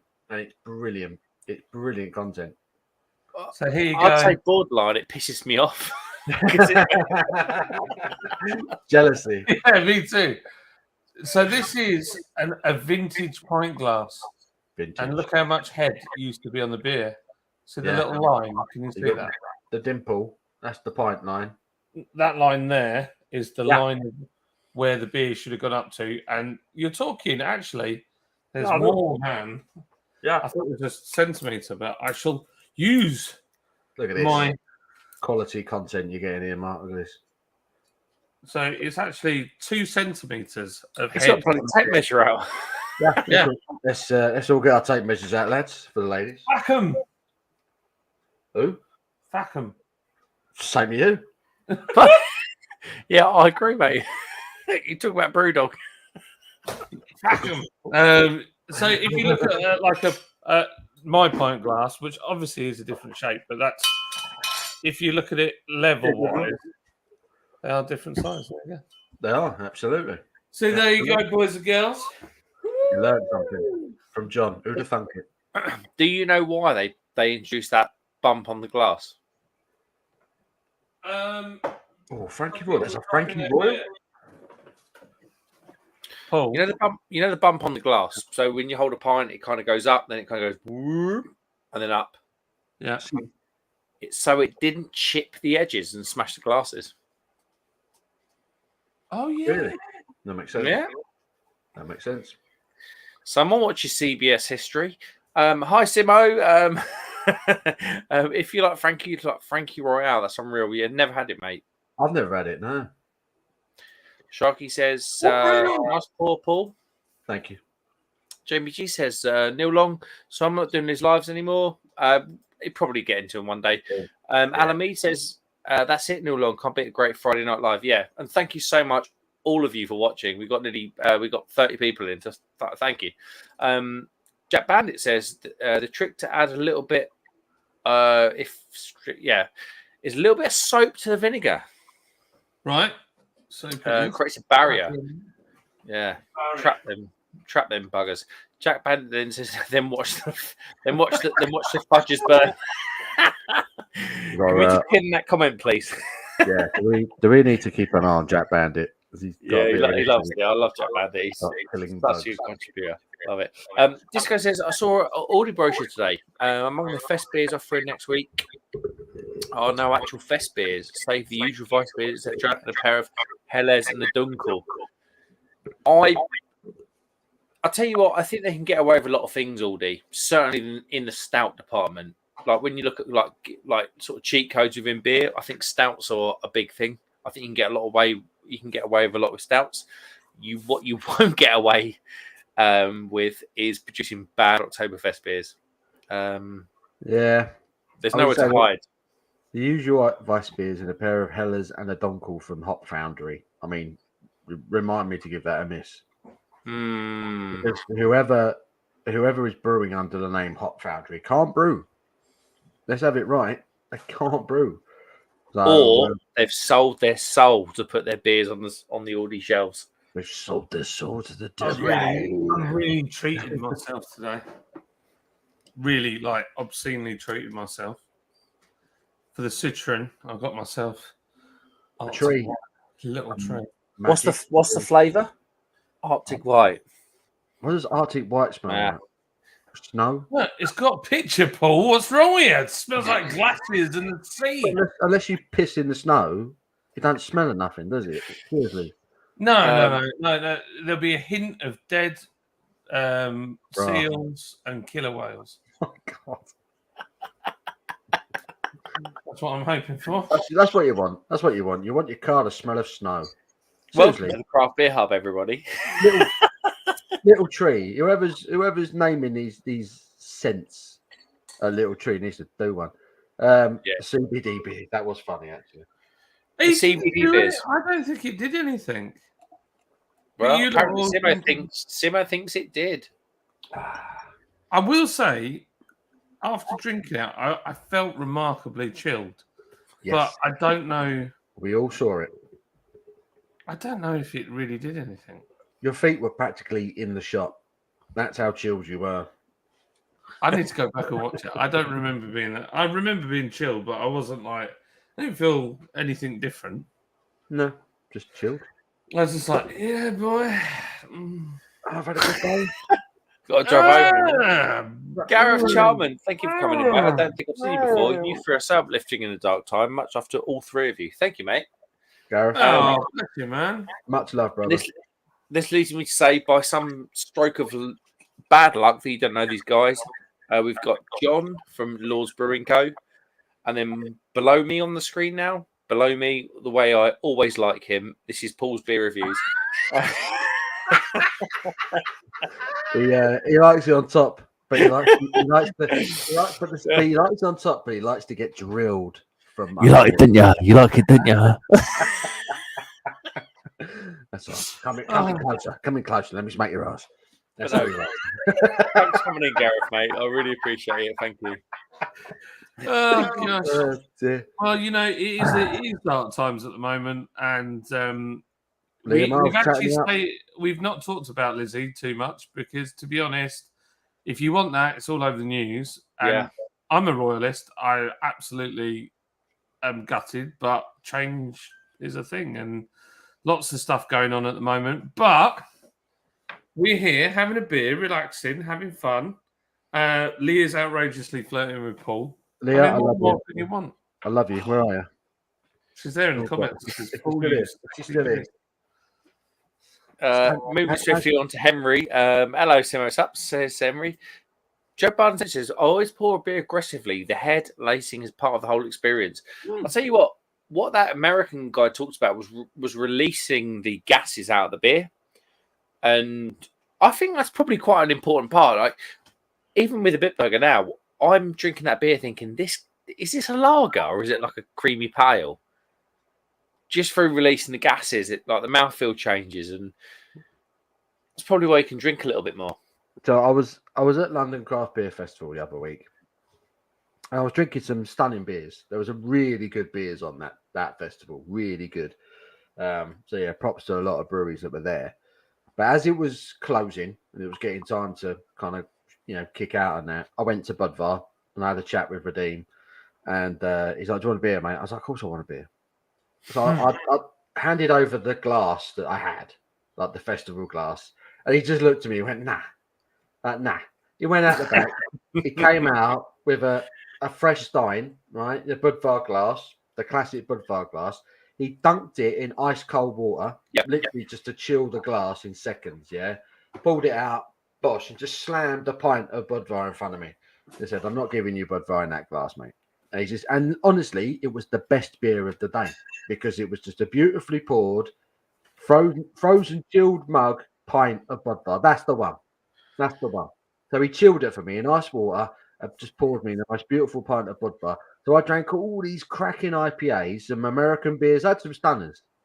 But that was the best beer of the day. That was the most satisfying beer of the day because of the way he did it. And I just one, it was like almost spit and sawdust, the way he approaches it. Yeah. You know what I mean? He's just like, "Bosh, let me pour you a proper pint with a head that big." And you're just like, yes. It was beautiful. Absolutely beautiful. And I love craft beer, don't get me wrong. I love it. But sometimes you just want a bloody good pint of lager. I think that's the thing I've struggled with, being the Craft Beer Hub. You kind of like think everyone wants you to review double IPAs and all the rest of it. It's like, quite frankly, I don't want to review that. So I'm not going to review what I don't want to review. It sounds bad, but equally, you're missing you know out. what I If you mean? just drink Do you know craft what I beer. mean? You're missing out if you just drink craft beer. To be Yeah, honest. I think you are. Craft beer is amazing. It's amazing, and it's completely opened up the industry to the point now where we've got mass brewers that are changing the way they do things to catch up with these guys. They have to. But sometimes a beautifully brewed lager that's been around for over 100 years hits the spot. Yeah, you just can't argue with it. Sometimes it's just how it is. But Jack Bandit, I just saw your comment. Thank you very much, mate. But that's the question, isn't it? What is craft? For me, craft is. For me, a craft beer is when a brewery sets out to make the best beer that they can possibly make with the ingredients involved. Yes. Totally I don't feel like if a brewery can only afford a certain grade of malt or a certain grade of hop, that's still a craft beer because they're doing the best that they can do. And the problem that we stepped into, for me, within the craft beer industry is BrewDog, Beavertown, and other breweries like that. That's not craft beer. That's profit over quality. Then craft, you've lost it. Then you're gone. You're not in it. Yeah, not in the race anymore. Then no, you're not in the race anymore. All brewing's a craft, isn't it? You're crafting something. It's a craft. Anyone brewing a beer, you're crafting something. But if you take pride in it, then it's a real craft, isn't it? Anyone could press a button on a machine. Yeah, that's true. I'm not knocking the big brewers because they've earned their way to that stature, But anyone could press a button on a huge machine. But if you take care in what you're doing, if you have pride in what you do, if the integrity and the history and what you've done in the past is still important, then we as the consumers can tell. Yeah, you can't mug off beer drinkers, not proper beer drinkers anyway. People who drink beer on a regular basis in different styles. You can't turn around to someone and say, "Oh, this took me 5 minutes to brew, but it's amazing." It's not going to happen, is it? If you take pride in what you do, it's a craft, right? So all that's happened is the craft beer movement was basically people taking exception to the big boys, the Carlsbergs, the Budweisers, Stellas, the Carlings, the people who weren't taking pride in what they were doing, But there are still breweries out there that have been brewing for hundreds of years that still do take pride, and Budvar is one of the prime examples of that. I would say, I think Pilsner Urquell is another one. I think their beer is still very consistent. They're honestly, if you get 5 minutes, go and buy a can of Pilsner Urquell. That can is porn. Like from a manufacturing point of view, I think they have the best can, bar none. It's stunning. It's all embossed, it's gold, it's proper sexy. Paul, question for you. Go on in. I forgot it. It's gone. Squirrel. I think I'm nuts. Where's me nuts? I buried them. Get what? Shall we catch some comments? Yeah, we can catch some comments. Sorry for. I'm with you, Paul. I already am. We come back to that. Mark Jones says, "Hey up, dudes. Just having another North beer. It's an American pale tribute to the Sierra Nevada beer. North was the first bar that served in the Sierra Nevada in the UK. It's easy for you to say, Mark." Henry says, "Pinch and like, subscribe." Yeah. If you would, that'd be great. If you don't know these guys, they are sexy boys. What are you doing, John? Mate? What are you signing up for there? Just briefly. So there's a place called Harewood, which is just in Leeds, and they've got an OnlyFans spa retreat. It is. About time, John. About time, son. It's called Only Cans. And there is actually somebody on Instagram called Only Cans and has brilliant. Yeah, it's brilliant, absolute genius. Sexy shot of the beer. That's the future. There's a class that I could enter the Citron in. Ooh. Nice. And I've got the race suit. I've got the crash helmet. I've got the gloves, all the bits and bobs. So I only need to modify the car. He's got the bloody shoes, isn't he? Yes. He said, I got all the gear. I got the crash helmet.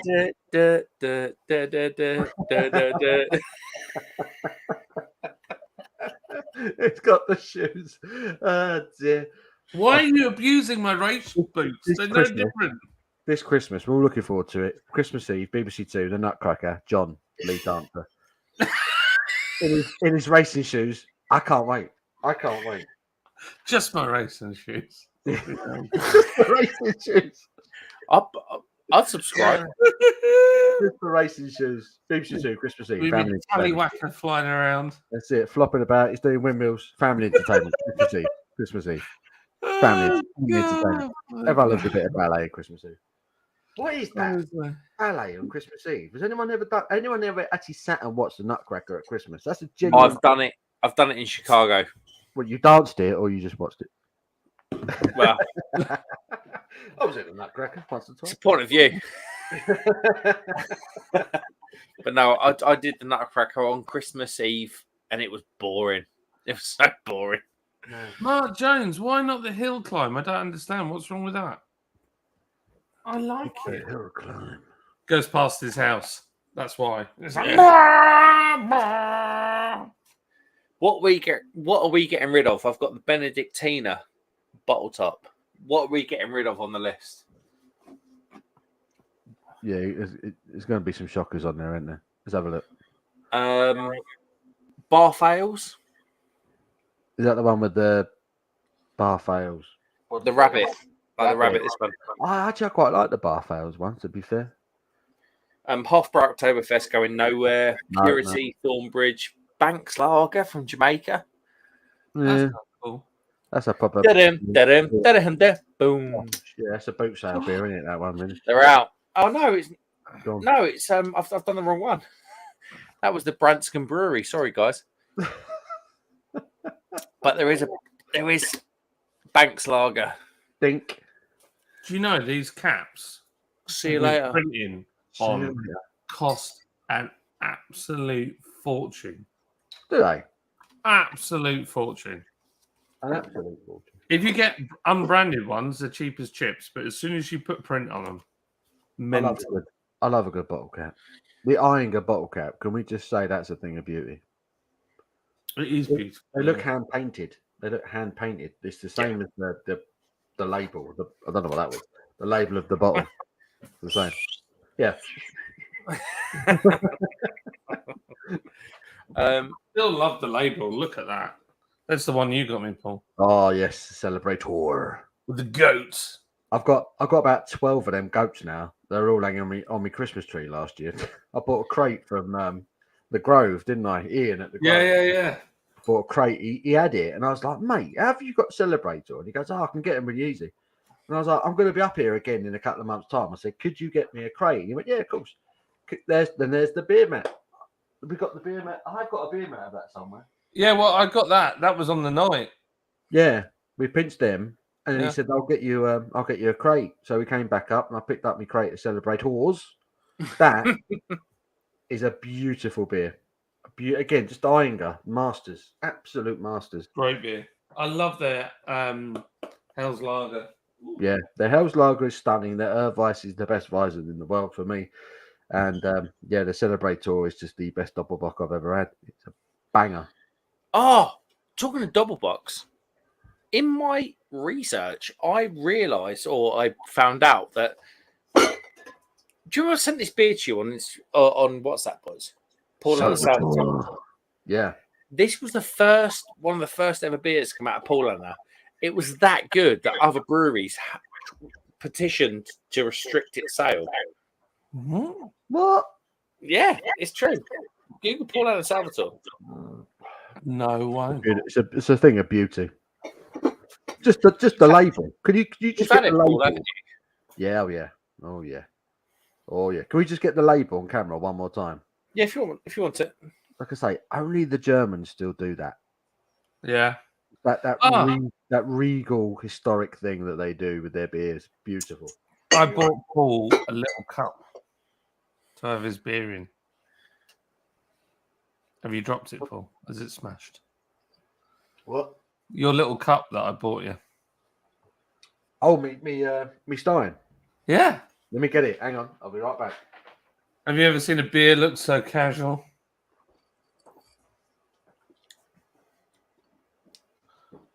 Look, Mark's looking serious. No, I've said that Benedictina in it, and I can't remember who said it, but yeah, it's not as good as Frankie. What is that? That is the most casual can of beer ever. Ban one. It is. I tell you what, if they got this jacket right and put the Cannonball Run logo on it, so it was like a Cannonball Run bag. And it's so cool, isn't it? I love that. Silly, but brilliant. So here we go. A proper traditional German Stein. Oh, look at that. And this is from Frankfurt. And John, kindly, it does play music. Every now and then it makes a ting, but it's supposed to play music.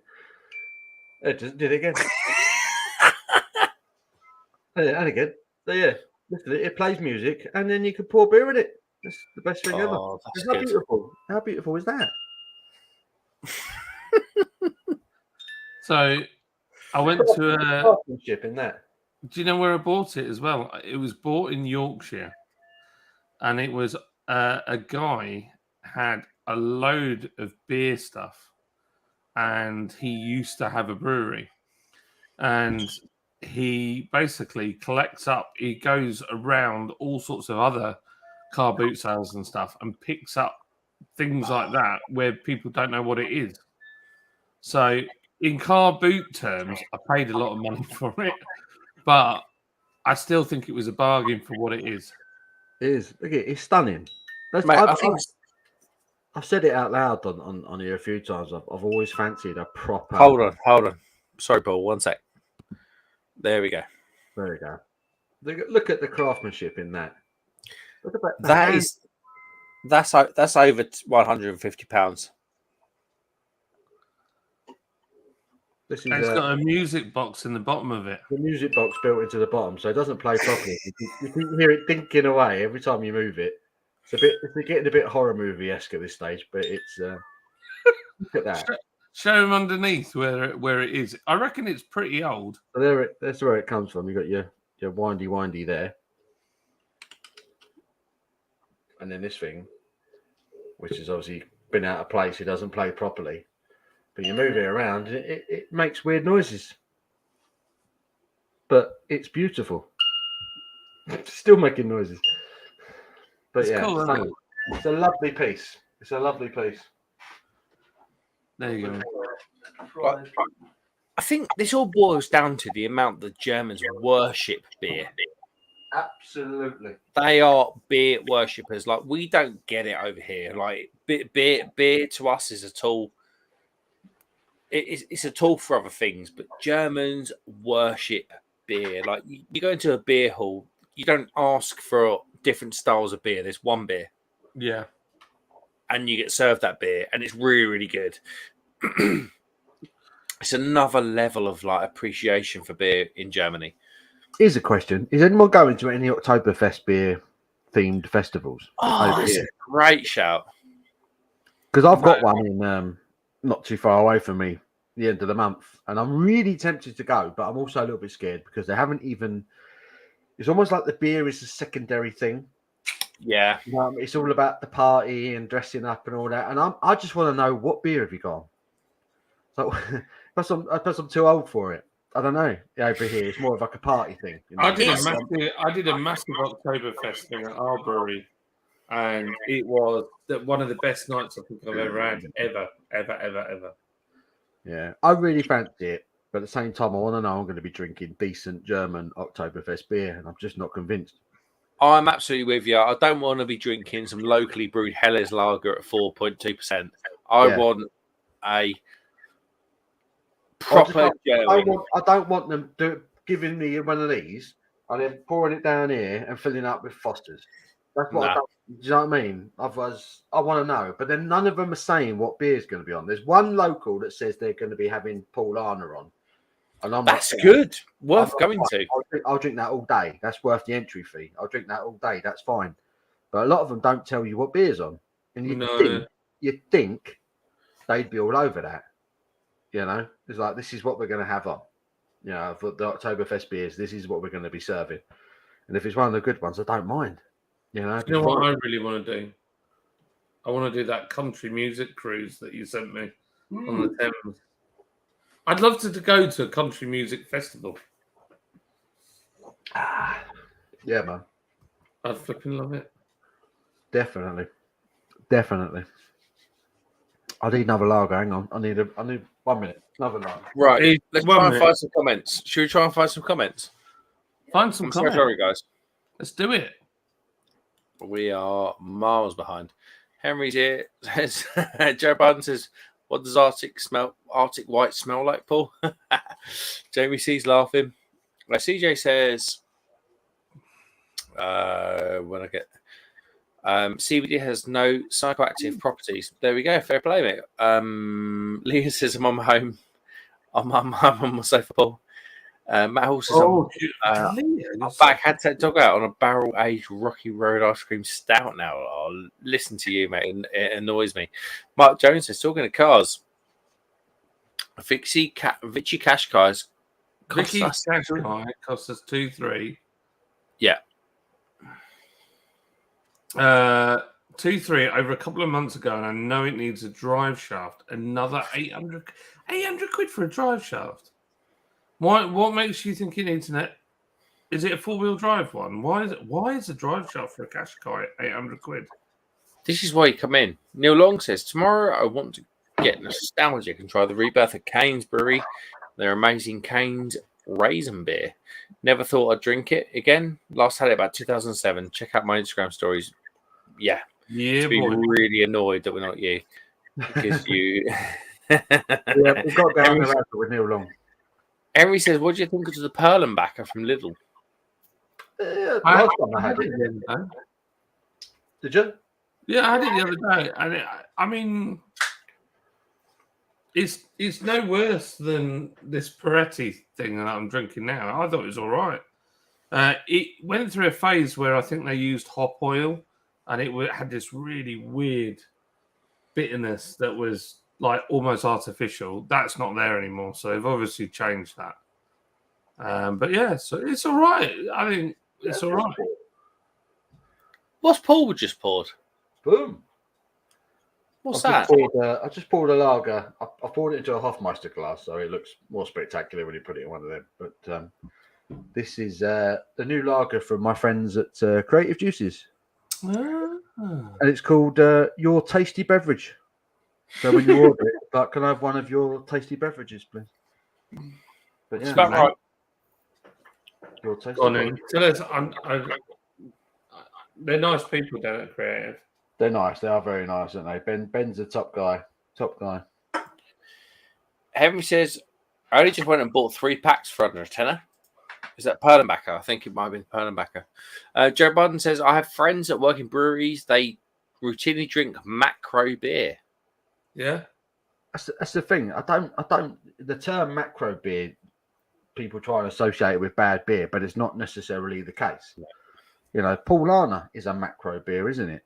Yeah. You know, Augustina Brau, their Hellas Lager is a macro beer. It's a massive. Every single one of the Oktoberfest beers is a macro beer. Yeah. Paul, you missed Leah's comment. She said she's lying on the sofa. Oh, so Leah, seeing as it's late night love time, what you wearing? Oh God.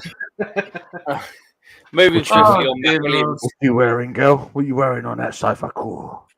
Matt Williams says, I'm loving lagers of all types. I started in craft beers, but sick of poorly stored beers. Yeah, fair play. Lagers are more forgiving, and I'm starting to appreciate different lager styles. I think, certainly in terms of flavours, Matt, I think I agree with you in terms of lagers being more forgiving, but there's less of a place to hide with lagers. I think if a brewery wants to go a place with a lager, they have to nail it, otherwise it's shit. It's the hardest like, how can I explain it? You make a mistake and you can't hide it in lager. That's all. It is a madness, right? It's a really good lager, but you can't see it. It's just too bright. The can is too bright. It's a really good lager, but it's totally different. It's spicy. Really? Spicy lager. I don't know. So let me read. It says the beer is brewed in a manner that firmly doffs our cap towards the finest German pilsners. Freshing lager has a clean and crisp profile with soft floral fruit notes. Yep, definitely. Dry finish. Our versions of style unfiltered to ensure fuller body. Blah blah blah blah blah. Yeah, it's floral. It's spicy. I mean, it's unfiltered. Look at that. It's lovely, but it's really spicy. There's a spiciness coming through from the hops on it. And I had it on tap at the tap room the other week, and I was like, as soon as I tried it, I thought, bloody hell, it's really spicy. I thought, what have you put in this? He wouldn't tell me. Interesting. Leah's requested this. But it's good. Oh, Joe Biden's feedback on the Urvice, it's incredible. I told you. Paul's love hour. Late night love, baby. Late night love. It's not even late. It's not even 9 o'clock yet. No, that's why I'm really, really sort of a little bit. I'm a bit pissed. So the way you said it, all of a sudden I realised Mark is leaning. Leaning. Remember, like the fridge. The fridge is getting an absolute hiding over here. The origins of the craft beer hub, right? This was Mark back in the day. Look at that. Oh. I'm fine. Good time. Mark Jones is not the hill climb, John. Why not the hill climb? Is John signing up to be a crash dummy? No, I'm signing up to be a racer. Joby D says there's a locally smoked meat place near me called Only Hams. That's awesome. That is incredible. Henry says, can't wait for Crimbo streams, just saying. Nearly Christmas. Yeah, boy. They'll be happening, mate. They'll be happening. Oh, yeah. Mark says there's a few nutcrackers. Dance up. They are. Goddamn Kensington, mate. I love it. They love it there. Adam Mead says, I'm on the Franciscana mark now too. Such a solid beer. Yes, it's just really good, isn't it? It's just good. It is just good. Henry says, haha, John, that's cool. I do like that. JBD says, Paul, the Anger Urvice is incredible. Banana bubblegum, wow. It's beautiful. It's a thing of beauty. Banoffee. Are you getting banoffee? Like banana and toffee, Joe Biden's? Because for me, that was just banoffee pie in a beer. Oh, gorgeous. He follows it out with Tropic Heat, Paul. Presumably not the Green King or London Pride version of Tropic Heat or whatever it was. Tropic Heat, baby. Absolute bedlam. Hello, mate. How you doing? Neil Long says, really enjoyed your B2 Black IPA in the Grove, John. Did you? So that is a very divisive beer. Yeah. So Neil was on the Razzle, wasn't he? Neil was on the Razzle in Huddersfield, wasn't he? A couple of weeks ago. And I missed him. And he belled me. He goes, where's the best pubs to go in Huddersfield? And I just said, go to the Sportsman and go to the Grove. And he went to both. And it looks like he had a cracking time. And I say, you go to the Grove, you're getting a Lord's beer. So it's a winner. Always in the Grove. We're always in the Grove. I'm overdue, John. It's been like a year since I was up there already. Like actually in the pubs. We were there in March. We were there in March. Yeah. March. We was there in March for the Beer X. thing. Yeah. But when me and Abby came up, we went to the Grove and all that. That was September when I stayed in that hotel near the brewery. Mm. This is a year ago already. I can't believe how quickly that year's gone. That's crazy. But yes, we all need to get up there again and take over the Grove like we do. I need to see the Irish band again. Legend. Oh, they were good, weren't they? Super. Yeah, they're good, aren't they? Really? Hey, Mark, you look ropey. What you been? How long? To be fair, you started. I can't work. I can't talk. To be fair, you've been on since 5:30, haven't you? No biggie. Right. It's all right. I love it. Mark, What, just so mate? people know in chat, Mark is the funniest drunk person Yes, he you've is. ever met. The only thing is, I'm slightly worried that April is going to be really angry with me that we've let him get this way. Well, He's a full Can't- can't stop him. I want to say it, boys. You can't get divorced if you're already divorced. No, I'm joking. I'm joking. What? In the words of Drunk Mark, full sex.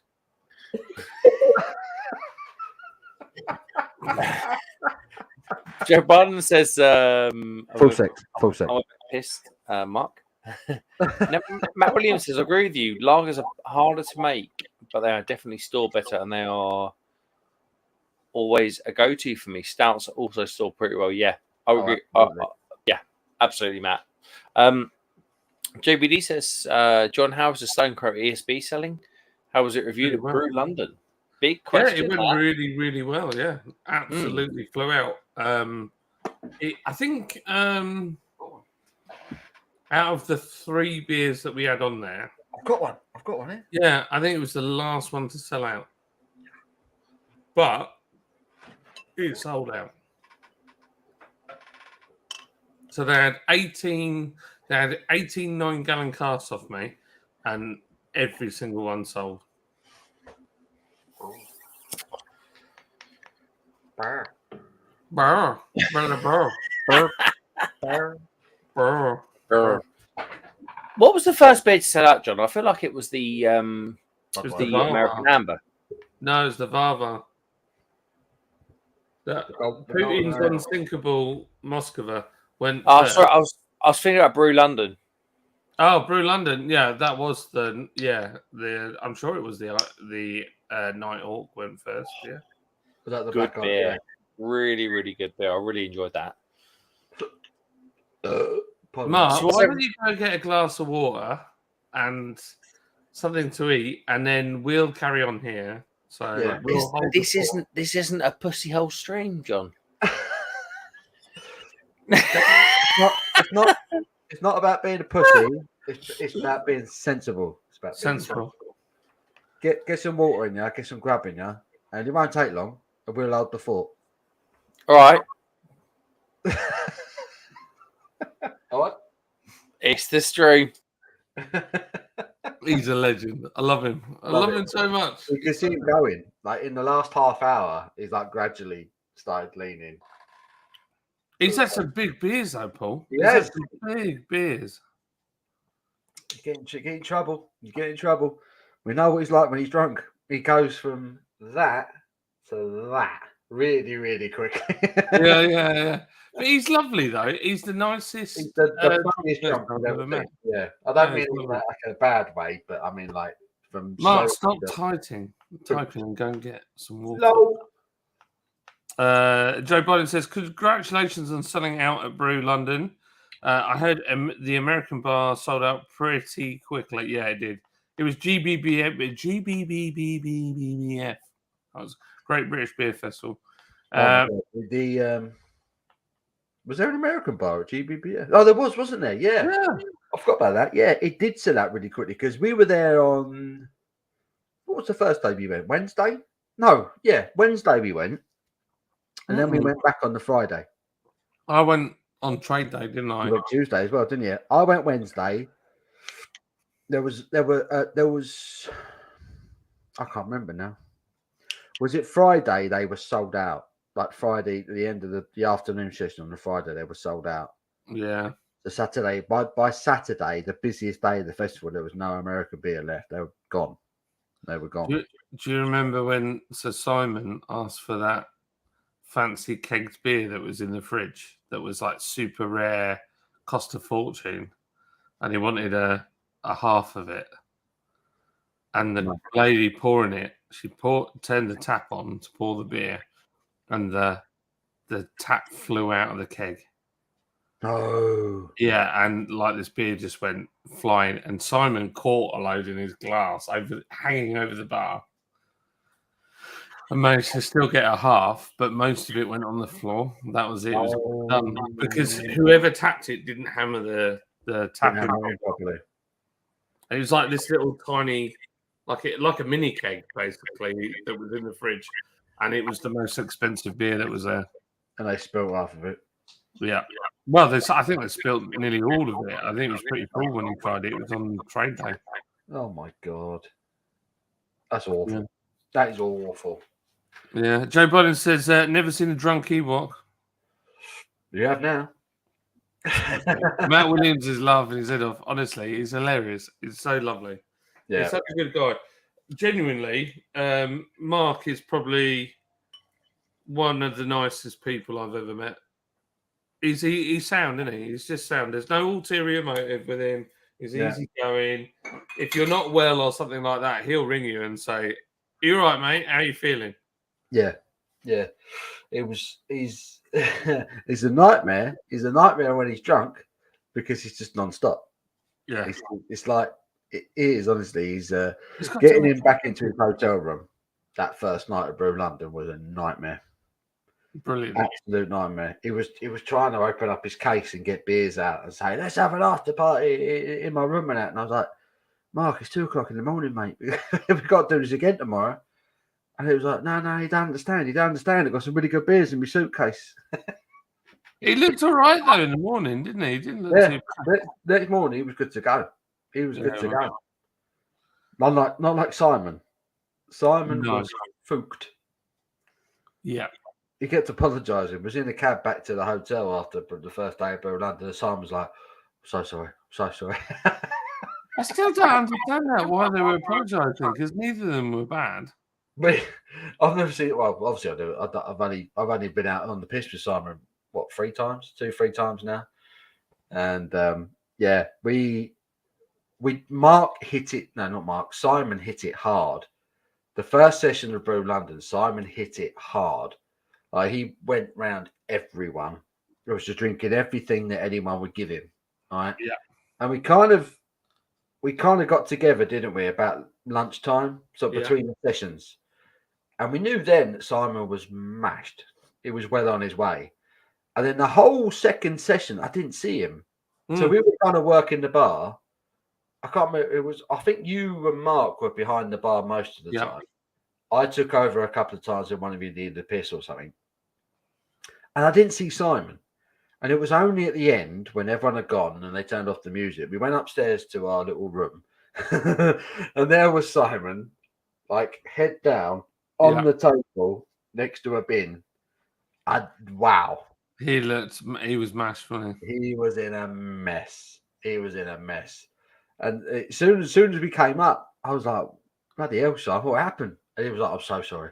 I know, why are you apologising? You had a load of beers at a beer festival. I hit it really hard. I was having such a good time. I hit it hard. And I was like, it happens. It's a beer festival. What it's all about, you know? But bless him. He had a good time. Yeah. And he same thing, both of them. Guys, when they've had a few beers, can be really horrible. And both of them were just sound as lovely. Absolutely lovely. And you kind of see, well, Paul's seen, I'm the opposite. I'll be genuine. If I get drunk, it depends on the mood that I'm in. No. If you're drunk on beer, you're a bear. You're lovely. Yeah. You're just a funny bear. If you get drunk on whiskey, you turn into Lucifer. You turn into the devil. You're a freaking nightmare. Yeah, it's a different beast. Don't ever let John buy whiskey. If you ever see him out and about, don't ever buy him a whiskey. He can't handle it. Just keep him on the beer. He's fine. But yeah, don't let John drink whiskey. Although out of all of us, when we've gone out, I'm the only one that's nearly had a fight. Yes, that's what I'm talking about. But I wasn't having whiskey. I was on the beer. Did you not have a whiskey that night? I don't remember having one. I think that guy needed a slap anyway. So he did deserve a slap, but that's another story. I just love the fact that you were like, how you tell it. You were like, I was looking for train times. I hear all this shouting, and I turn around, and John's just about to punch someone in the face. We were Brilliant time to come back into the stream. I was just like, this guy was like, what are you going to do about it? And I was like, come on in, mother. And I was like, God, flipping do it. And I was like, I'd have flipping knocked his head off. It was fun. Have you had some food? You had some water, son? You feeling better? I'm back in the game, mate. Back in the game. Back in the game. Oops.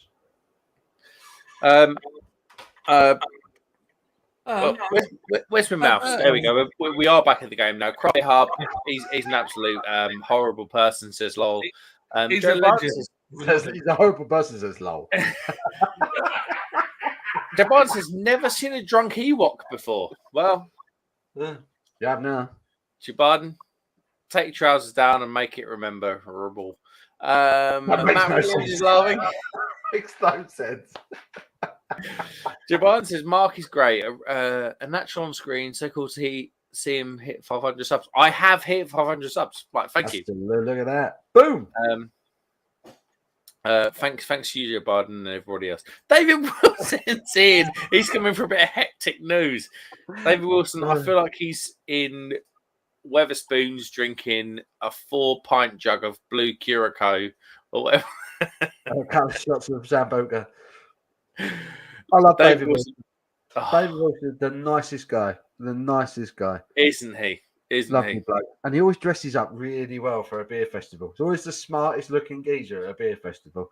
I've seen him at about 3 festivals now, and he's always been the smartest dressed bloke at all of them. Pushes a shame. I'm there with t-shirt, jeans, and he's there. Nice shirt. David Wilson! Hello, mate. How are you doing? He came up to me, he shook my hand, he went, Mark? I was like, he was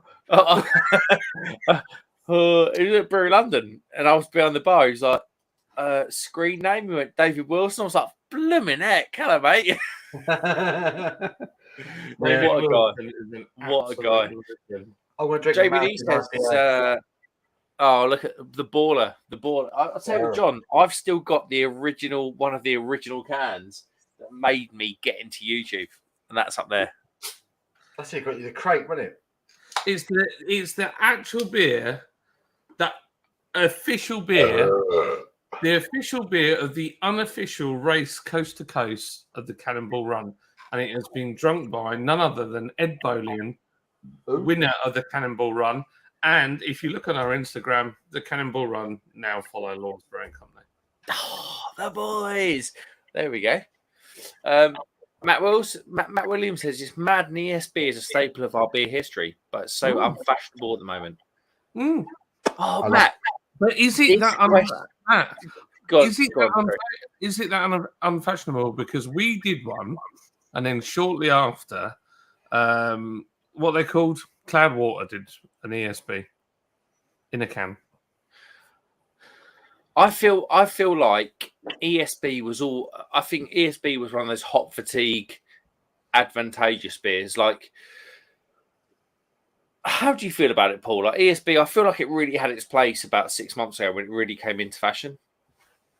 I don't know. Someone says ESB, I see Fuller's. Yeah, That's all right. And Fuller's ESB to me is one of the most important beers ever brewed. Yeah, always has been, always will be. Fuller's ESB to me is important at Christmas as a tree and Home Alone. It's that important. It's a staple. There's 3 things in my house that you need at Christmas: Christmas tree, Home Alone on your TV, and Fuller's ESB in your fridge. That's all you need. It's all you need. And I think, was it? I sent you a keg of it, didn't I, John? I sent you a keg of ESB as a thank you. For basically sending me loads of beers. I'm expecting another one. I didn't tell him. I didn't tell him I'd sent it. So you took it, didn't you? You took delivery of this cake. No, what the fuck is this? What the hell is this? I was like, why is there a kit? Like, what is this box? So they handed me the box, and it was really heavy. And I'm like, I haven't ordered anything. I thought, oh well, Lydia probably ordered something.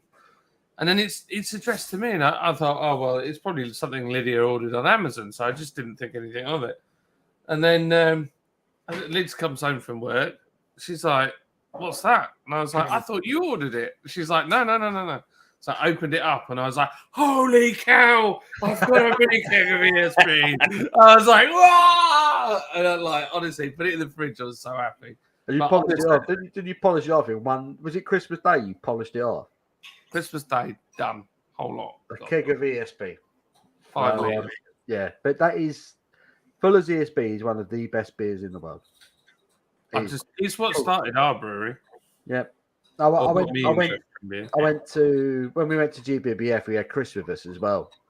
And it's like if you go into London, you go into St. Pancras, you've got to go across the road to go to King's Cross and have a pint of ESB. It's tradition. You can't go anywhere near King's Cross without having a pint of ESB from the Fuller's pub there. So we even stuck out the beer festival, didn't we, to go and have a beer? We went and had ESB at the Parcel Yard. Yeah. Parcel Yard, yeah. We went to the Parcel Yard for a pint of ESB just to get our weight from the festival for a little while, and it was totally worth it. It was totally worth it. So yeah, I love a good ESB, but for me, no one does it better than Fuller's. No one. But I think ESB's got its place in craft beer because I think we've been so hop forward and within our way of thinking about craft beer that actually you get a malt forward beer. It's like a kind of a bit of a juxtaposition where you kind of go, hold on a minute. Yeah. You know, it's like a hold off a little bit. So it's a bit weird with the ESB. It's like we were saying earlier regarding the Oktoberfest beers, right? So we love craft beer. I think generally people who are watching love their craft beer. But at the same time, you always go back to your steady qualities. There you go. I mean, that one is the prime example for me. that for me is one of the greatest beers ever brewed. Yeah. You know what podcast came out? The Grove. From the Grove. Yeah. See, the fact they had Fuller's ESB on in the Grove is pretty amazing in itself. What's really cool, it's got tasting notes on the back. Oh, no way. So you can cheat. So someone said, hold on. Stay there, John. Burr. Yeah. Bitter 5, sweet 4, chestnut, intense fruit and hops. I don't think it's got intense fruit and hops. Rich malt, marmalade, bitterness, definitely. Yep. The Champion Ale, no other beer of its type has won more awards around the world.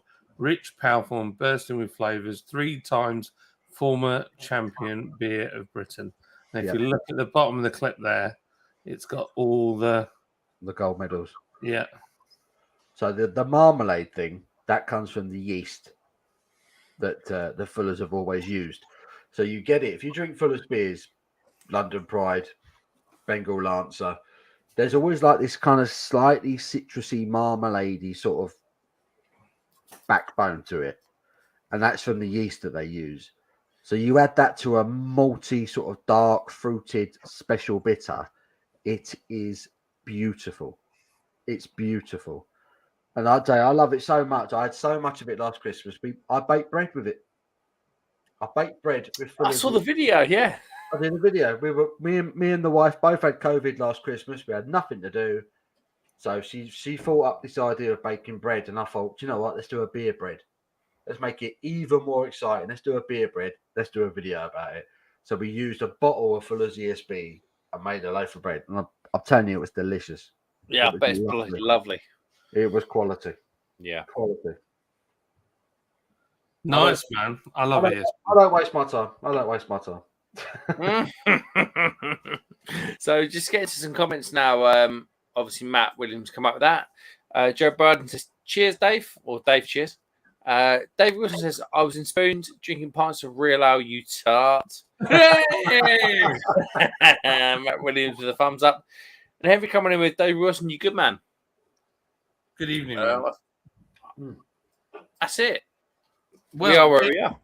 So, just talking about Wetherspoons, we're in talks with Wetherspoons about doing an exclusive range for them. There you go. So, your brothers. Yeah. How much should we talk about this, John? Because I think it could be really good for you guys. Can we just check in with everyone? What are you drinking? What are you drinking? Where are you? Where are you in the world? Send us your postcode. I'm on Bowler. I'm on baller from Oh, Lord. you're having a baller? I'm drinking a Lord baller right now.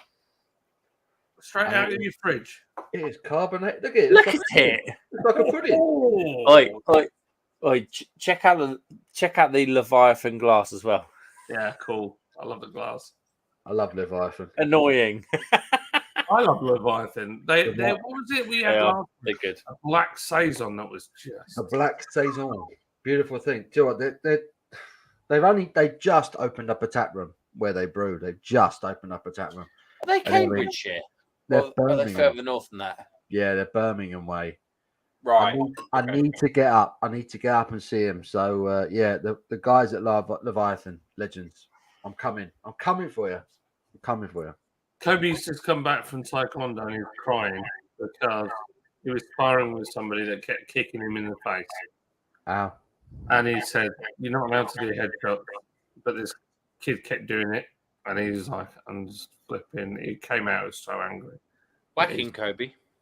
I said, "Kobe, what you need to do." I just said to Lydia, I told Kobe the other day that he needs to mix his combinations up a bit more. And I said to Lydia, "Why didn't you? Did you ask him why didn't you kick him back in the head?" He goes, "Because we're not allowed to kick in the head. It's not good." Yes, you are. And I was like, "You should have kicked him in the head and kept kicking him in the head until he stopped kicking you in the head." Yeah, I've seen Kobe's kicks. They're pretty good. He should have done it. Well, he can definitely kick head height, no problem. Yeah. Yeah, we saw him do it. He was beating the crap out of me punching bag in the garden. He loved it, didn't he? I think we've been badgered for one now. I think we might have to get one to put in the back garden so he can kick the snot out of it. Yeah. So David Wolf says, "Hi Henry," and then he follows up with, "John, can you put in the contract that you must sell to Aldershot and Woking spoons?" Well, imagine it. I can only go 30 miles from the brewery, but if you pester them enough and say, "I really, really, really want a beer from these guys," they could probably do something. They could maybe get it where it, I don't know, we'll ship it out to them. Do you know, today we were looking at a delivery and it was out in Liverpool and it was a keg and I posted it instead of taking it there because it's cheaper to put it through DHL than it is to drive a van there and drop it off. I can believe that. Yeah, and I need a bigger van as well, but I was already loaded. I went to Wigan with 18 cars, so that's just under 1 ton. So I'm pushing the limit of my dispatch. A lot of caskage. Well, you ready for a big icebreaker? Dave Wilson says he's on the train with no beer. What? No train on the what? No beer? Beer. That's fucking hell. Right, John. What? No train on the funds against budget for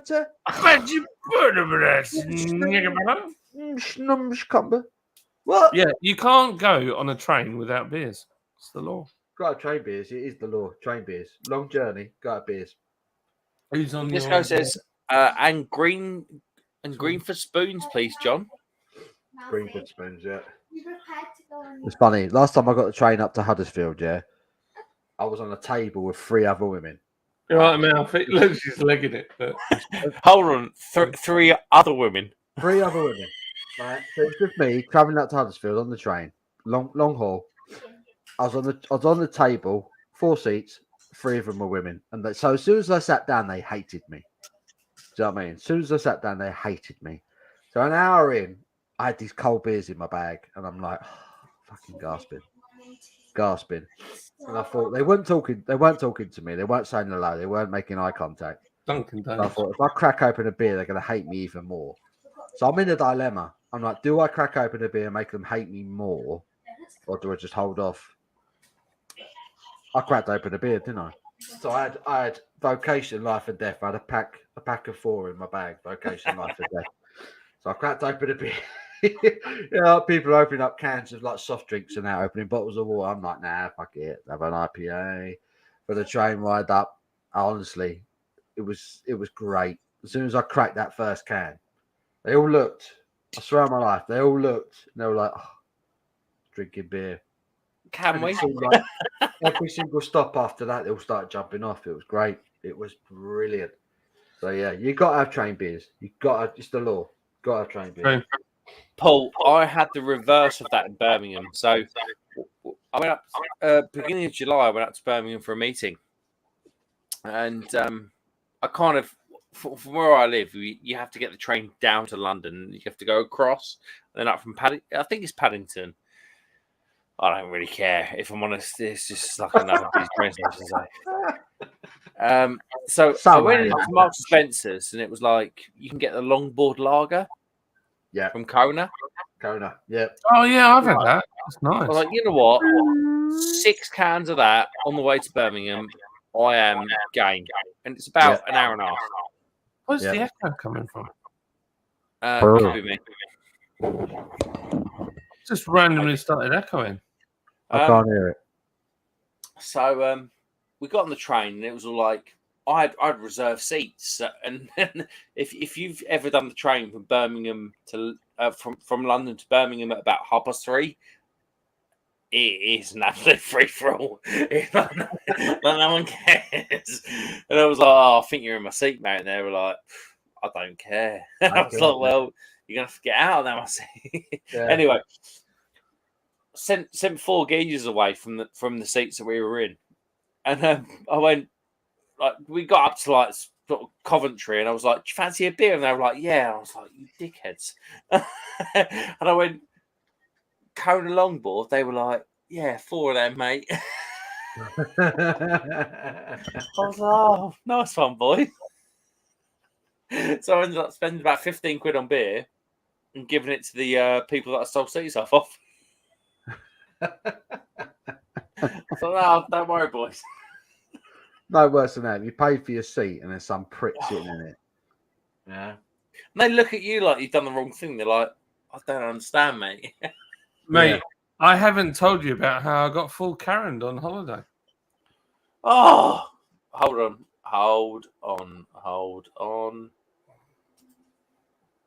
Right. So, went to Scarborough. Costa del Scarborough. Beautiful place. There's a European water park.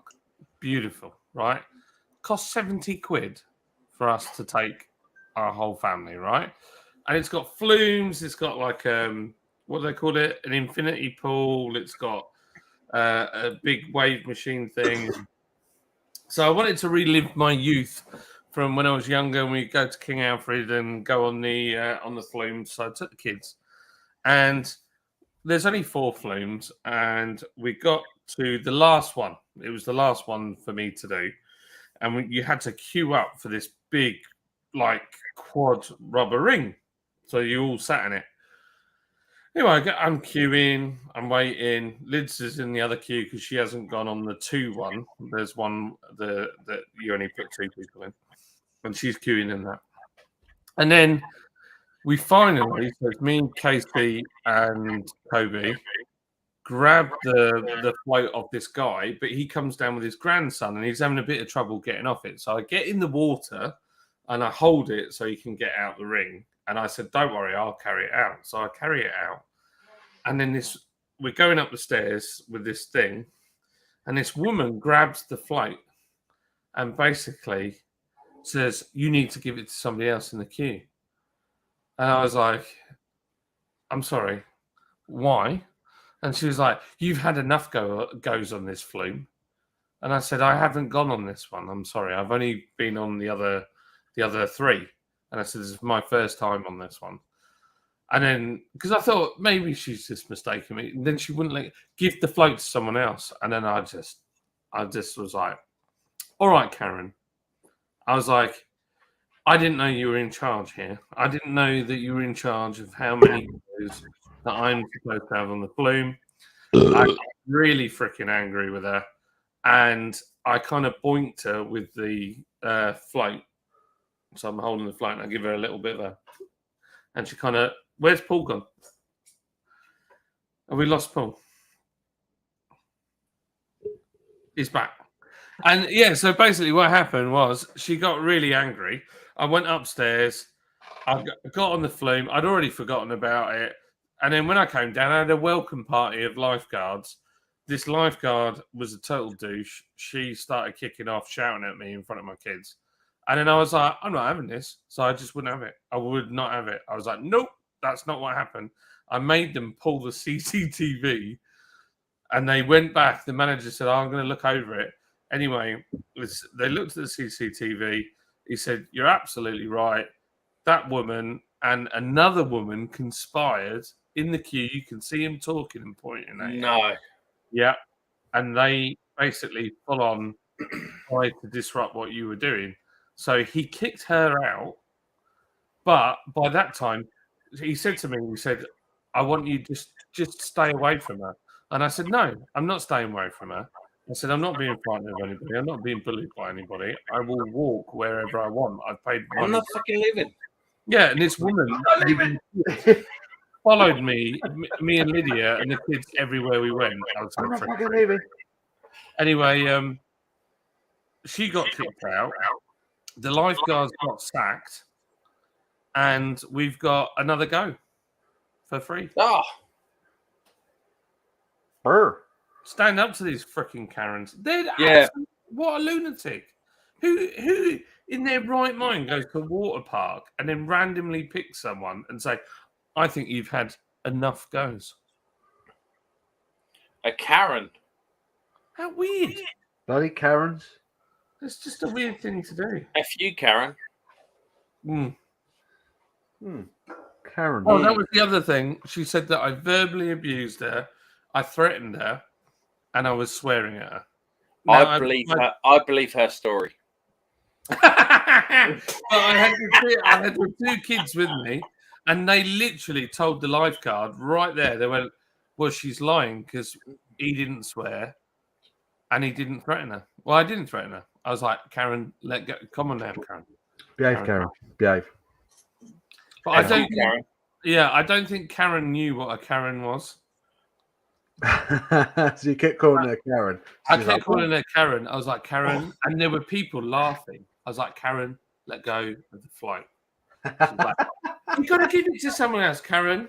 Karen, I'm bigger than you. Let go of the float, please. Let go of the float. I just didn't get it.